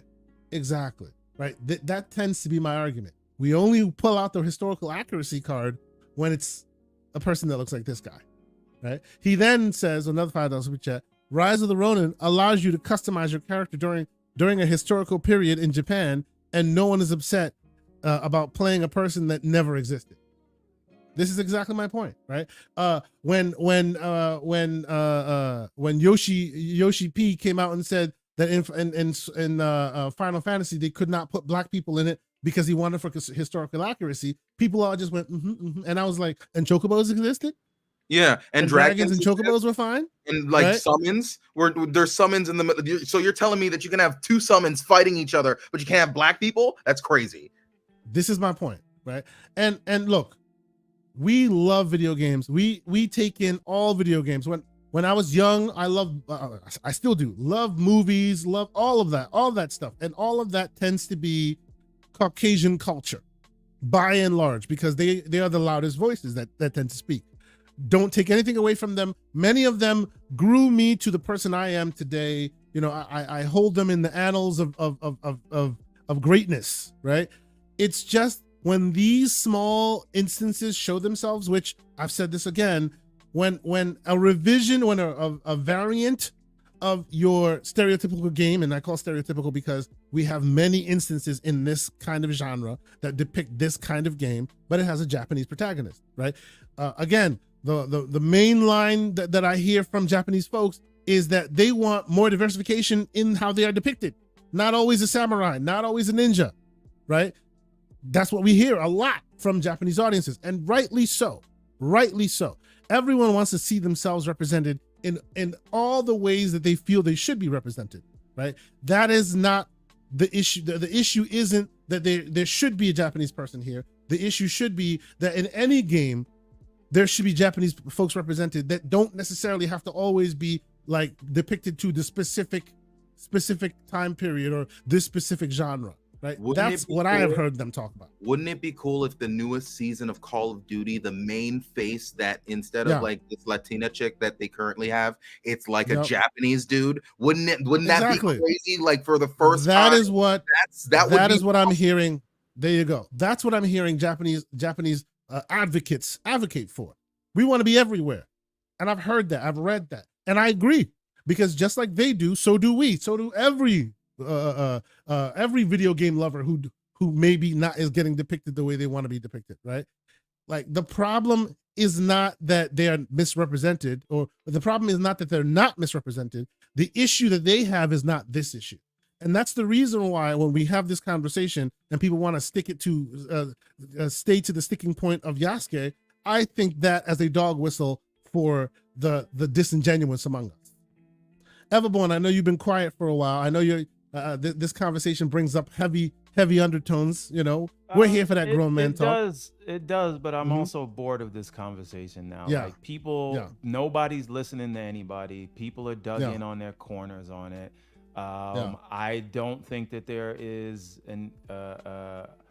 again, that the issue that you're talking about with how Japanese people are depicted like in non-stereotypical ways, Yes. that we can have a discussion around. That's what I've heard them talk but, about like, pretty one frequently. game Yes. where Yasuke is the lead and you don't have to play as him is not, it doesn't, like, if you're making a mountain, this is a molehill, in my opinion.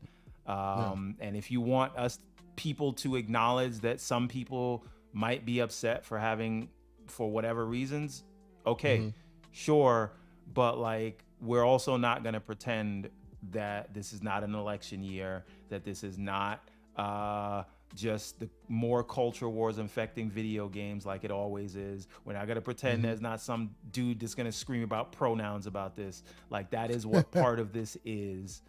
Yeah. And, you know, if you want to be upset on behalf of some people that signed a petition in Japan, are you actually upset? I'm having trouble believing that, but I'm also not gonna just say, if you have an issue with this, that everyone is a bad actor. I think, though I will say, I think some of the people who are coming at this from a genuine perspective may have been misled by bad actors. May have been riled up by bad actors. The well has been poisoned a little bit in that. Exactly. And again, at every point,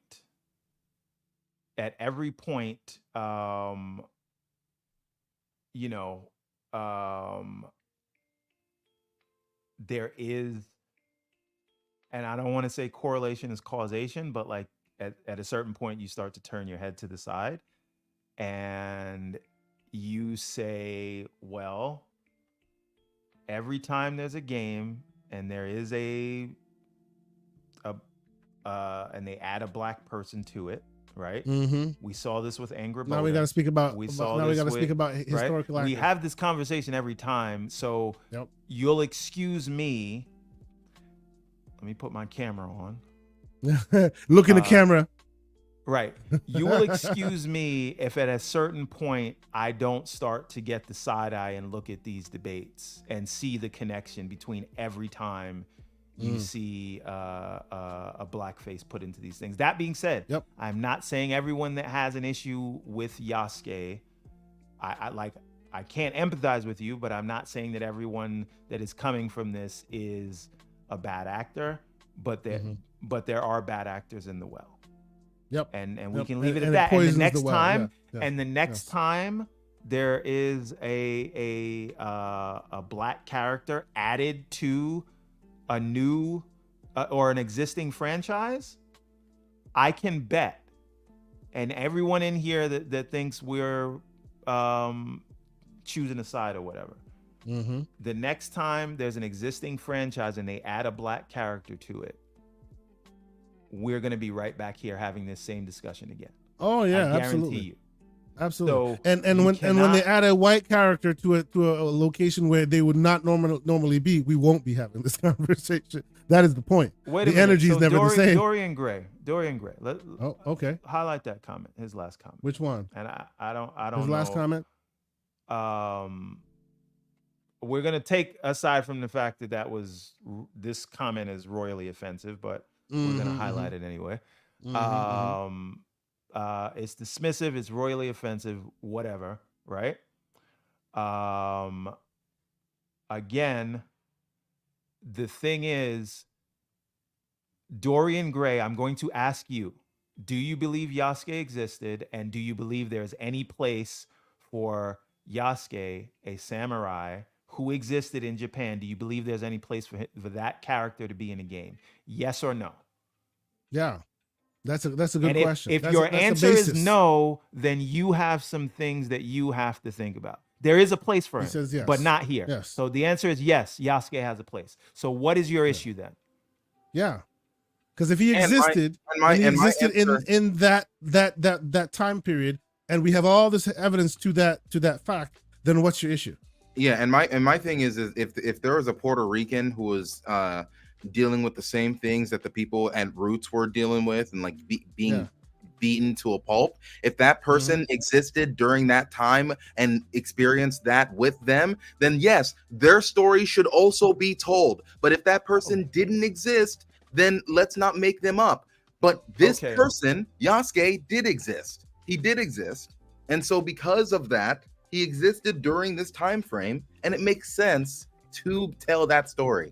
Outside of any culture war or anything else, this is someone who actually existed, and it makes sense to tell that story during the time period that they are trying to tell, unless you want them to tell a different time period, right? It would not make sense to tell a story about Nobunaga without also telling a story about Yasuke. It just would not make sense.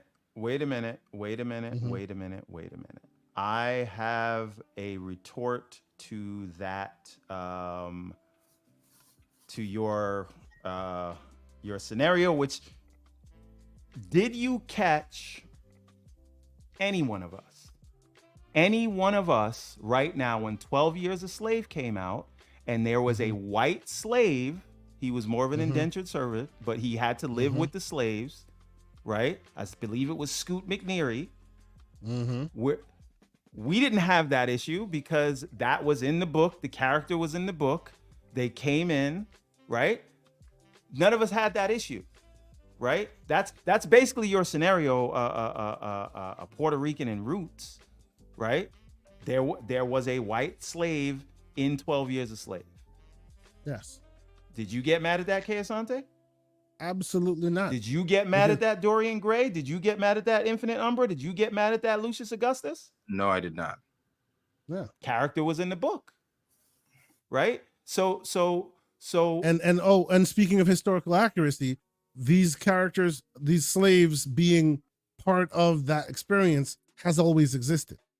It has always been there. So when we see that, we just see another brother going through the struggle and we keep it moving. Whether you're what color you are or not, those are accurate depictions of what was. So wait a minute. And he says, read his last comment. To him, it's not Yasuke, which I'll give you that. If for you it's not Yasuke, we're talking specifically about those who have the problem with this face being in their game. That's the problem we're talking about. Right? A lot of people seem to have a problem with this man being in this game. That's specifically the issue we're having. The flag, I agree with you, right? You were talking about the Cuban flag. Absolutely. I agree. And I said that, right? That's why I said that all of this went too far, because just like Insomniac did, you came out, you apologized, you move forward.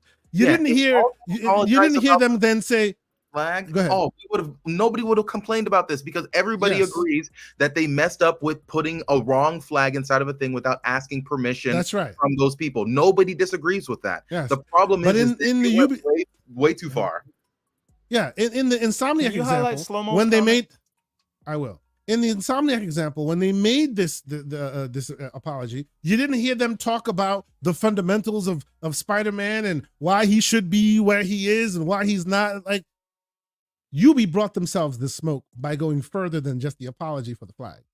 Slow-mo, always prolific. He says, if it's not about Yasuke, then why did you talk about Puerto Ricans in Roots? Question. That is an excellent question. Dorian Gray, I would love an answer on that.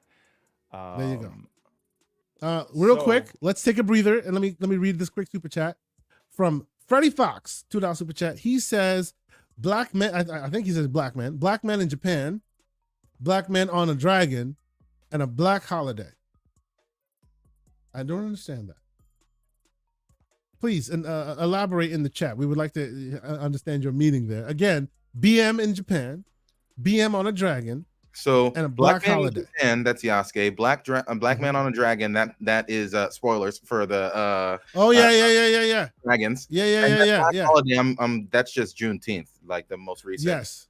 Yes. Like, are we saying that's a problem, or are we saying that's a good thing? I don't know. I mean, I think he's saying that it's a good thing because Okay. So what we're saying is we're starting to see more of ourselves represented in these places in different ways too. Yeah, which is good. In different ways. Yeah, which is good. Yeah. So which also Sergeant Sentinel brings up a point. He says, I also want to point out that Ubisoft always draws criticism no matter what game they make. Absolutely, they do, sir. I remember the smoke that they got for Far Cry 6. Yep. Absolutely, they do. Absolutely, yes, they do. And to the point of of historical accuracy being them using the quote of historical accuracy being now a problem. I don't know if people remember, and we don't have to go on too far on that point, but there was a time where, if you recall, the Notre Dame Cathedral was had burnt, and they were planning on using Ubisoft renders and all their research that they did in their game in order to help rebuild it. Right now, to Everborn Saga's point, just because you take the setting and the technical details of that setting to really accurately depict the time frame does not mean that you can't then, make crazy things happen in that world that are completely not real and not part of the actual time period, right? The idea of historical accuracy can be different things. So they can make the costuming super accurate. They can make the weapons super accurate while still depicting different things and different people that don't necessarily have to adhere to that same hardline stance of historical accuracy. That's all we're saying here. Here's the thing. Okay. I'm sorry. I'm having trouble believing anyone expected an Assassin's Creed game to be a historical documentary. I'm sorry. I don't care what. And this is why we and think no one ever expects racism. That because you didn't do it. You didn't have never done it. Listen, you want to talk about historical accuracy? Why, when Valhalla came out, we didn't have these hawks out there that's worried about historical accuracy when they did the update that had you fighting the gods? Yep. Right. Exactly. So again, this is why I'm saying this argument there's something underlining this argument. And I think people might be allowing themselves to be co-opted by the people who are actually have ulterior motives or whatever. And it's just tiring. I watched it. I wasn't threading that needle. I did watch it. I'm current. I just wasn't threading that needle. My bad. My bad. Anyway. So wow, that actually just clicked. You see? Me. Okay. See, it clicked with you too. You see? Okay. I just didn't thread that needle real quick. Freddie Fox, you are ahead of the game, sir. I just got it when you said you are correct. You are correct. Absolutely. But okay, so we can move on and we can close the show. There is one piece of news that I just want to hear Everborn. I want to hear and Lucius, your take on it. I don't want to make this long. I'm hoping we can keep it relatively 345, just a little bit. And that, ladies and gentlemen, is the fact that SAG-AFTRA is on strike for AI concerns. You got Fran Drescher out there on the picket line saying, hell no, we won't go, because you got like Insomniac, you got Activision, you got Take-Two.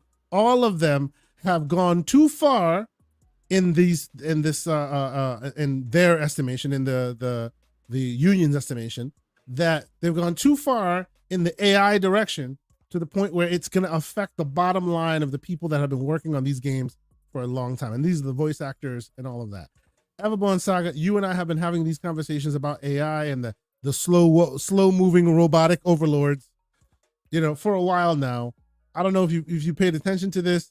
A quick aside is that it won't affect any of your immediate games. So games that have been in the mix for some time now won't be affected, but this could affect like DLC. This could be the reason why everybody talks about a slow 2027 or a slow 2028. This could be that reason if they don't solve it quickly.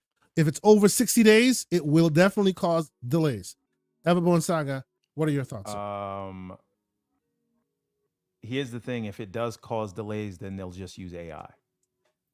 Right? Like, let's be very clear. You're not stopping their money. And by the way, we saw this happen already with the Screen Actors Guild, like for movies and stuff. Yeah. And well, that's them. These are the same Screen Actors Guild. Yeah. Right. And they ended up working it out. Right.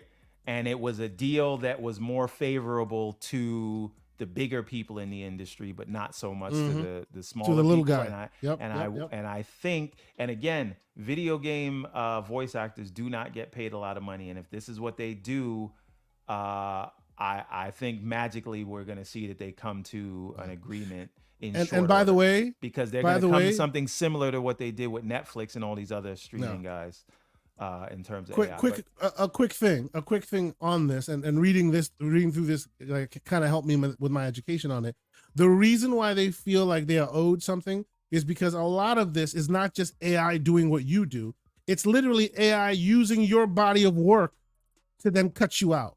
Because a lot of it is being trained on you, voice actor, your previous work, and then they cut you out. You don't get paid, and then they just use AI moving forward. That's the big complaint. You know what the problem is with that? When you do work for someone as an actor, unless you have it like and I don't think there's anything that really covers AI like that, but I know that was a big thing that Robert Downey Jr. had to do, where he had to basically legally secure his digital likeness. So you can't use it after the fact. But that has nothing. But again, when Disney or a video game publisher or whoever, when they pay you to do a performance for them, they own that performance. Yes. So technically, they're training. They're going to train the AI on their own property. So where does the argument come in? Where it's not like, because and again, it's different from using your digital likeness for a new thing. Yeah. Right. And where the mushy middle is legally on this stuff, but like, what if they're saying we're gonna train the AI on property that we own, like we own your performance in this game, right? What happens? Like, where's the legal leg that they're gonna stand on? Well, so to be fair on that, and this is not me taking the other side, but I'm just thinking things through. To be fair on that, just like they come to you when you buy a license for a game, they say you own this license, and the fine print says we can do X, Y, and Z later down the line, and we reserve the right to blah blah blah blah blah blah. True.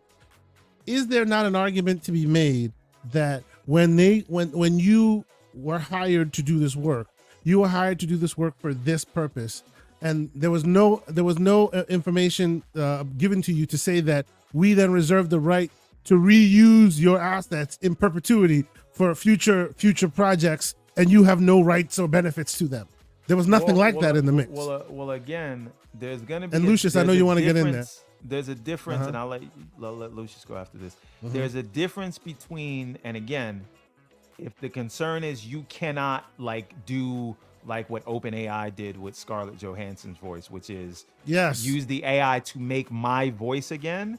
But in terms of using their own property, which happens to be your voice work or your motion capture work, using that to train AI that will then create a different voice because it looked at all of that, but it can have a level of more believable emotion. Adds 15 inflections together and creates a new inflection. Exactly. Yes. I don't know that you can stop that. But I do think if they're going to say, hey, you can't make this thing sound like Troy Baker. Yeah. That's a different thing. And I do believe that they should fight for that, and they'll probably get that. Now the question you have to ask, but then how many different ways can Troy Baker sound? Look at him doing, and wait, let me ask you. This is what I was about to ask. I was just about to go there. Go ahead. Hold on. Here's something interesting about it, right? If we can say that Bethesda couldn't get Harrison Ford to do, I knew he was going there. If Bethesda could not get Harrison Ford to do a Harrison Ford voice for Indiana Jones, and then they hire Troy Baker to sound like Harrison Ford, how is that different from an AI that sounds like Troy Baker in a future project? That's exactly where I was going. And that's where the middle gets mushy. This is not to defend people using AI. I'm trying to ask the actual question of how you get around this, and I don't know the answer. Because well, okay, let's think this through. And Lucius, I'll let you in here after this. Maybe they say something to the effect of, because hiring a voice actor is hiring someone of their own agency and their own talent to then give us their work, versus an aggregation system that can then democratize the fundamental basis of the craft, right? You're dumbing down the craft by robots, like basically making everyone lose their job in the process, versus hiring this talented individual to do this thing. Lucius, what are your thoughts on this whole conversation? I think the whole point of the strike is to figure out all the intricacies for all of this. Because if you don't do a strike, then the companies are the ones who dictate how those intricacies will fall into place, right? But if you do a strike, then you are at least at the table and you get to dictate some terms regarding how these companies are going to utilize their AI, because you're not going to be able to stop them from doing it. That, like, no matter what, they already have too much data and they're already scraping things illegally in so many different ways and shelling themselves from that responsibility by getting AI data from these smaller AI companies that are doing the illegal things themselves. But because we see you, Apple. Yeah, but when Apple buys the data, they technically didn't do anything wrong. Oh, our hands are clean. We didn't do it. We just bought it from those who did. Yes, exactly. It's like blood data. Exactly. Exactly. So right now, companies are doing whatever the hell they want. So you're not really going to be able to stop them from doing it. So the main objective of all of this is just to get yourself at the table and try to dictate terms and try to hold some level of value in what you do. And if that means the individual performance of the actor, if that's what you want to protect, then go for that. And if what you want to protect is the value in the work, then make sure that you get residuals. But in a lot of ways, you can't do both. So if you want to protect the voice actor's work, you can say, okay, since we're already talking about Troy Baker, we can say, all right, we own a bunch of these performances that Troy Baker did for us, and we can't use the AI to then take all of those and make a full new performance of Troy Baker and say and act like it's Troy Baker, because that is infringing on the whatever of Troy Baker. But we can use Troy Baker's voice with a bunch of other voices in an amalgamation to create a new voice for like a side character or something like that, right? So what it ends up doing in that situation is that it protects the Troy Bakers of the world, but it destroys the opportunities for like the new voice actors that would come in, because all the like side characters they'll just use for AI, right? They'll all become Troy Bakers. Yes. But let me ask you a question. Let me ask you a question, Lucius. What about, let's say, a game like Gestalt? You're playing that right now, right? Very text heavy, right? Yeah. Yes. Even could have benefited from also very text heavy, right? It's not that text heavy, but yes. And well, I'm just saying, right? But my point is, you can't expect an indie studio to like have full like voice acting and sound design and do all that thing. And so is there a benefit to say, hey, AI for voice acting, if it gets better, we will be better off because indie game developers who don't have a budget for voice acting can now add that to their game, so even as main characters. That was the second model that I was going to advocate for. The first model protects the Troy Bakers of the world, the bigwigs, right? And make sure that you can't recreate their voice specifically. But it allows for the companies to be able to create the amalgamation voice. But the second path that you can take is, okay, we don't want to protect the Troy Bakers of the world, but we want to protect everyone's pockets, including the Troy Bakers of the world. So that means when the companies create the voice amalgamation, they have to pay the voice actors that attributed to that voice, right? So if you create a character and that character is a combination of Patrick Stewart, Troy Baker, and some other person. Then the problem there, Lucius, is because usually it's an amalgamation of thousands upon thousands upon thousands of people. Maybe, but when you're trying to get a very specific type of voice, which once again in this scenario you're not trying to protect the Troy Bakers of the world, right? You're simply trying to protect everybody's pockets. What you then do is just be like, which one of the voices is influencing more of the thing that we are hearing as like the audience, right? And if what you're doing is mixing voices together, you know that calculation, you put it inside of the AI, and it can spout out, I'm using this much of this person and this much of this person and this much of this person, and then you just pay out those people a very specific amount of money. That for it helps out both parties, because for the large company, they can now pay to what is to them a very small amount of money, and they now get hundreds of thousands of voices that they can now have access to. And now those hundreds of thousands of people can now have some residuals coming in. Now, a lot of those people aren't going to get like a good amount of residuals. It's going to be like a few cents.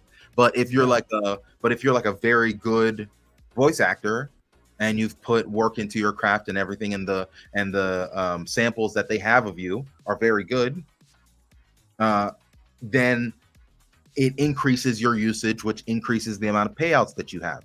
And it also incentivizes the voice actors to get better and then send better samples to those companies. So the second part is definitely, I guess you're just like giving up and like allowing the corporations to just kind of use everything. But in that scenario, quote unquote, everybody wins because everybody gets paid. That is an interesting thing, bro. That is very much an interesting. I feel like we can spend a lot more time on this, because there's no real easy way to win, because if you're protecting one side of the house, you're ruining the other side, and it's inevitable that this is going to be where we are. You know what's another factor? Once again, this is the reason why the strike is happening in the first place, to get them at the table. Because if you just allow corporations to continue doing what they're doing, they're going to shut you out no matter what. So and the thing is, the strike should happen, right? For all the reasons that Lucius is saying. The only other thing, and whenever we talk about AI, I look at it from the perspective of how it can help the next generation of developers, the up and coming, the smaller teams. How it you're selfish. I understand. Work. I get it. That's fine. That's fine. That's just it does upset the existing apple cart and the existing sort of old guard of these things.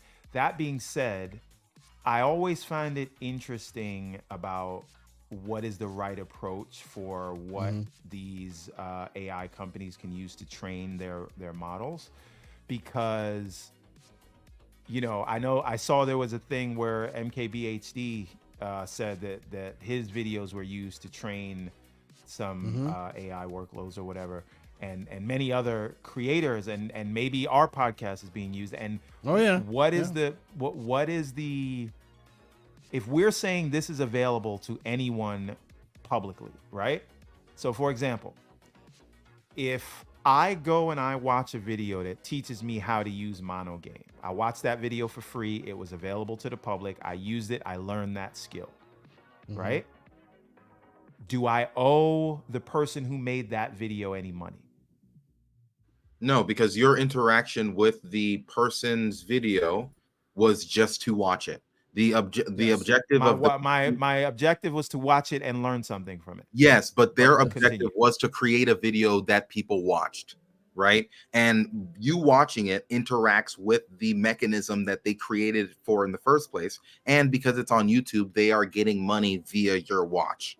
So you don't have to pay any additional amount because you've already paid with your time and your view. Yep. Okay. Yep. And that was a negotiation you had already made, because that is YouTube, right? Whereas in the AI example, they're literally taking visual and audible snippets of what you're doing. But doesn't someone have to watch that? Like, or don't you have to get at least the one view that they would have gotten from me in order for them to even get that data?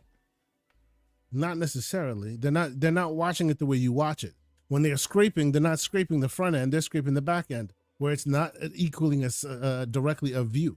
But we're not talking about Google doing this, although I'm sure they do this, and I'm sure there's nothing that creators can do about that.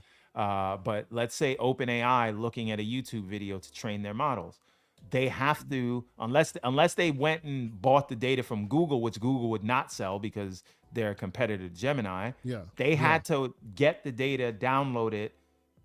The only way you're going to get that is unless they stole the data from Google, you're going to get that through something the watching reason it why, and downloading it. And that's the going to reason why I push back on that. The reason why I push back on that, because even my small one-man band approach from it, I have tools that I can use to scrape a website without watching the website. I can download your video without watching it. Yeah, and it won't count as a view. And it won't count as a view. That's just me. As a view.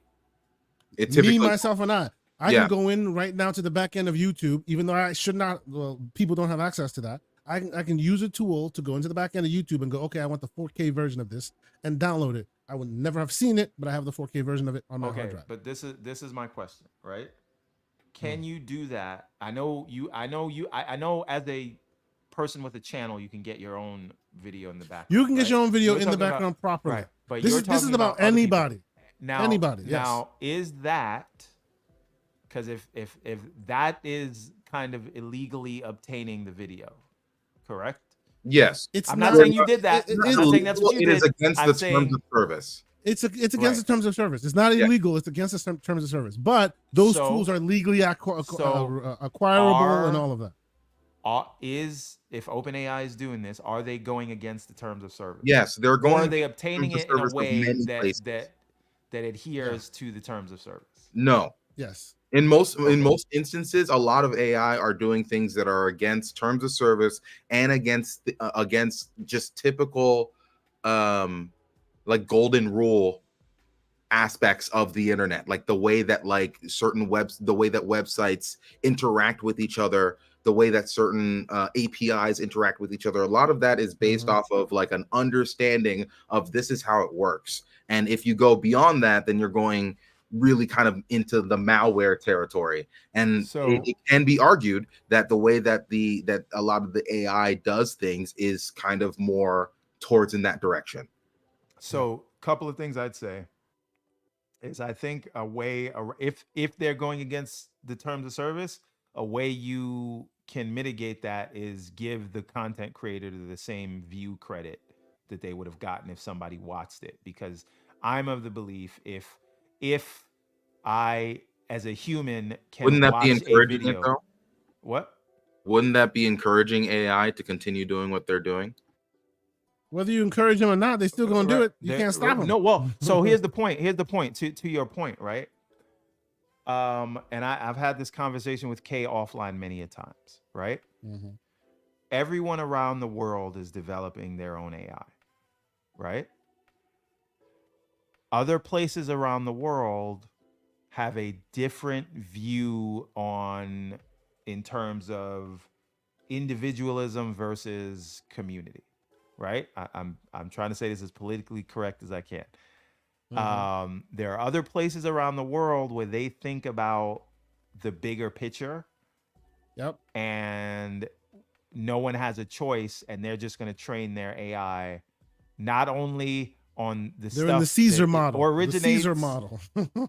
not only on the stuff that originates locally for them, but also abroad, basically taking our stuff, and their AI is going to advance, outshine everyone. Yep. Right.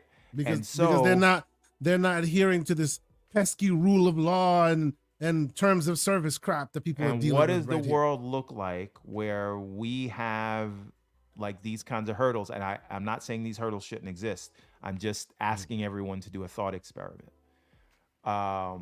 When one locale is limited in the way that they can collect data, and the other one is just collecting it no matter what, and their AI gets better, smarter, and is faster, because of these things. And so when we say that we should stop these things, I don't know that the answer is to stop them. I think the answer is to, again, do these things like the strike, Mitigate figure something. it out.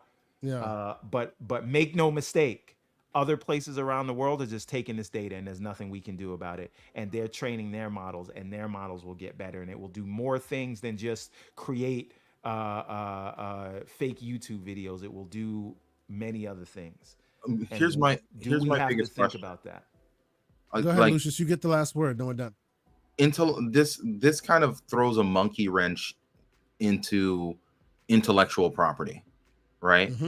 And are corporations ready for that world where intellectual property becomes harder to protect and release in a way that, like, hey, this isn't going to be stolen, and when you already have cultures that don't respect intellectual property as much, specifically China, like China really does not, like, culturally they don't really have as strong of an adherence to intellectual property as we do.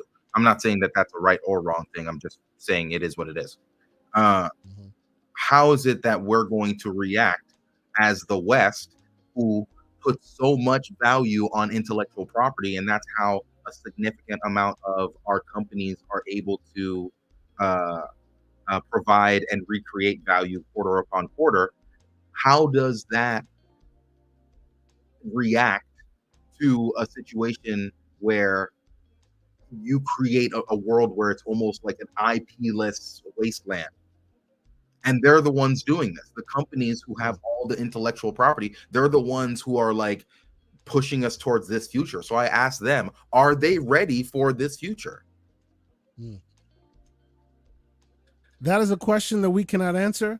It is almost 4 hours on this podcast, and I'm about to go play Souldiers with a Soul. So that'll be the end of this podcast, ladies and gentlemen. I think we've had an adequate grown man talk today. What do y'all think? I think we put it down. We may have upset some people, but I think we were even keeled in our approach, and if we weren't, please take us to task. Make sure that you leave a comment in the post when it goes live. Let us know what you agree with. Let us know what you don't agree with. By and large, we tend to be a show here that wants to have that conversation, but we're not preachy. We're not here trying to tell you why you're wrong. We're here trying to have a conversation with the community, and sometimes we learn something and sometimes we teach something, and both is completely allowed. So first and foremost, I would say thanks to the elusive man, Mr. Lucius Augustus. Thank you so much for being here, sir. I appreciate the passion with which you push back. I appreciate you being here and lending your voice, sir. I know you don't want people to find you, but where can they keep up with some of the ongoings that you may recommend? Follow me only in one place, and that is the GCP Discord. That's where you can find me. Everywhere else, don't look for me. And as much as passionate as we all are, it's always all love. There's Absolutely. Never any hate towards any of these gentlemen, because they're just so smart. They're just so good at what they do, and they have such a passion that I have to match that passion with my own passion. But don't ever take the passion, the back and forth, the yelling as anything but just us joking around. That's right. I've had this man in my home. He's met my children.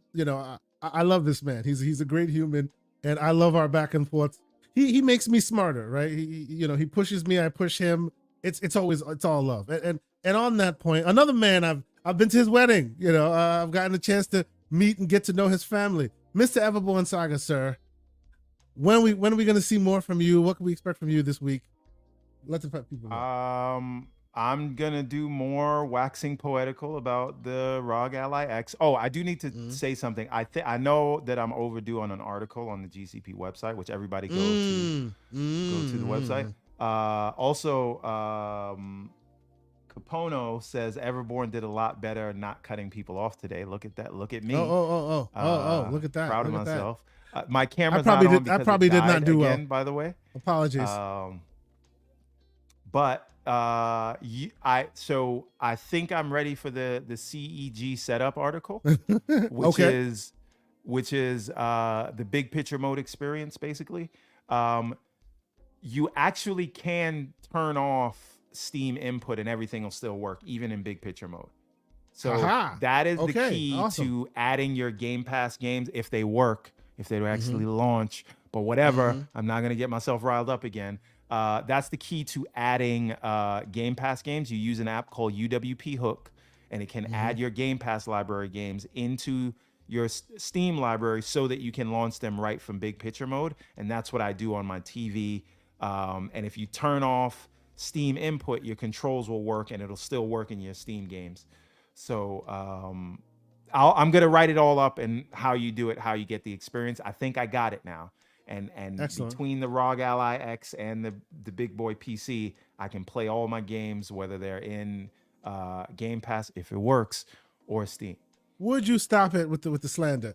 We It appreciate still doesn't you, work sir. though. It still We're doesn't work. looking. I just want to put We that are in. well looking deserved. forward. We are looking forward to that article. And speaking of articles, you can catch a review from Mr. MJ Dark on Gestalt, the game we were talking about now.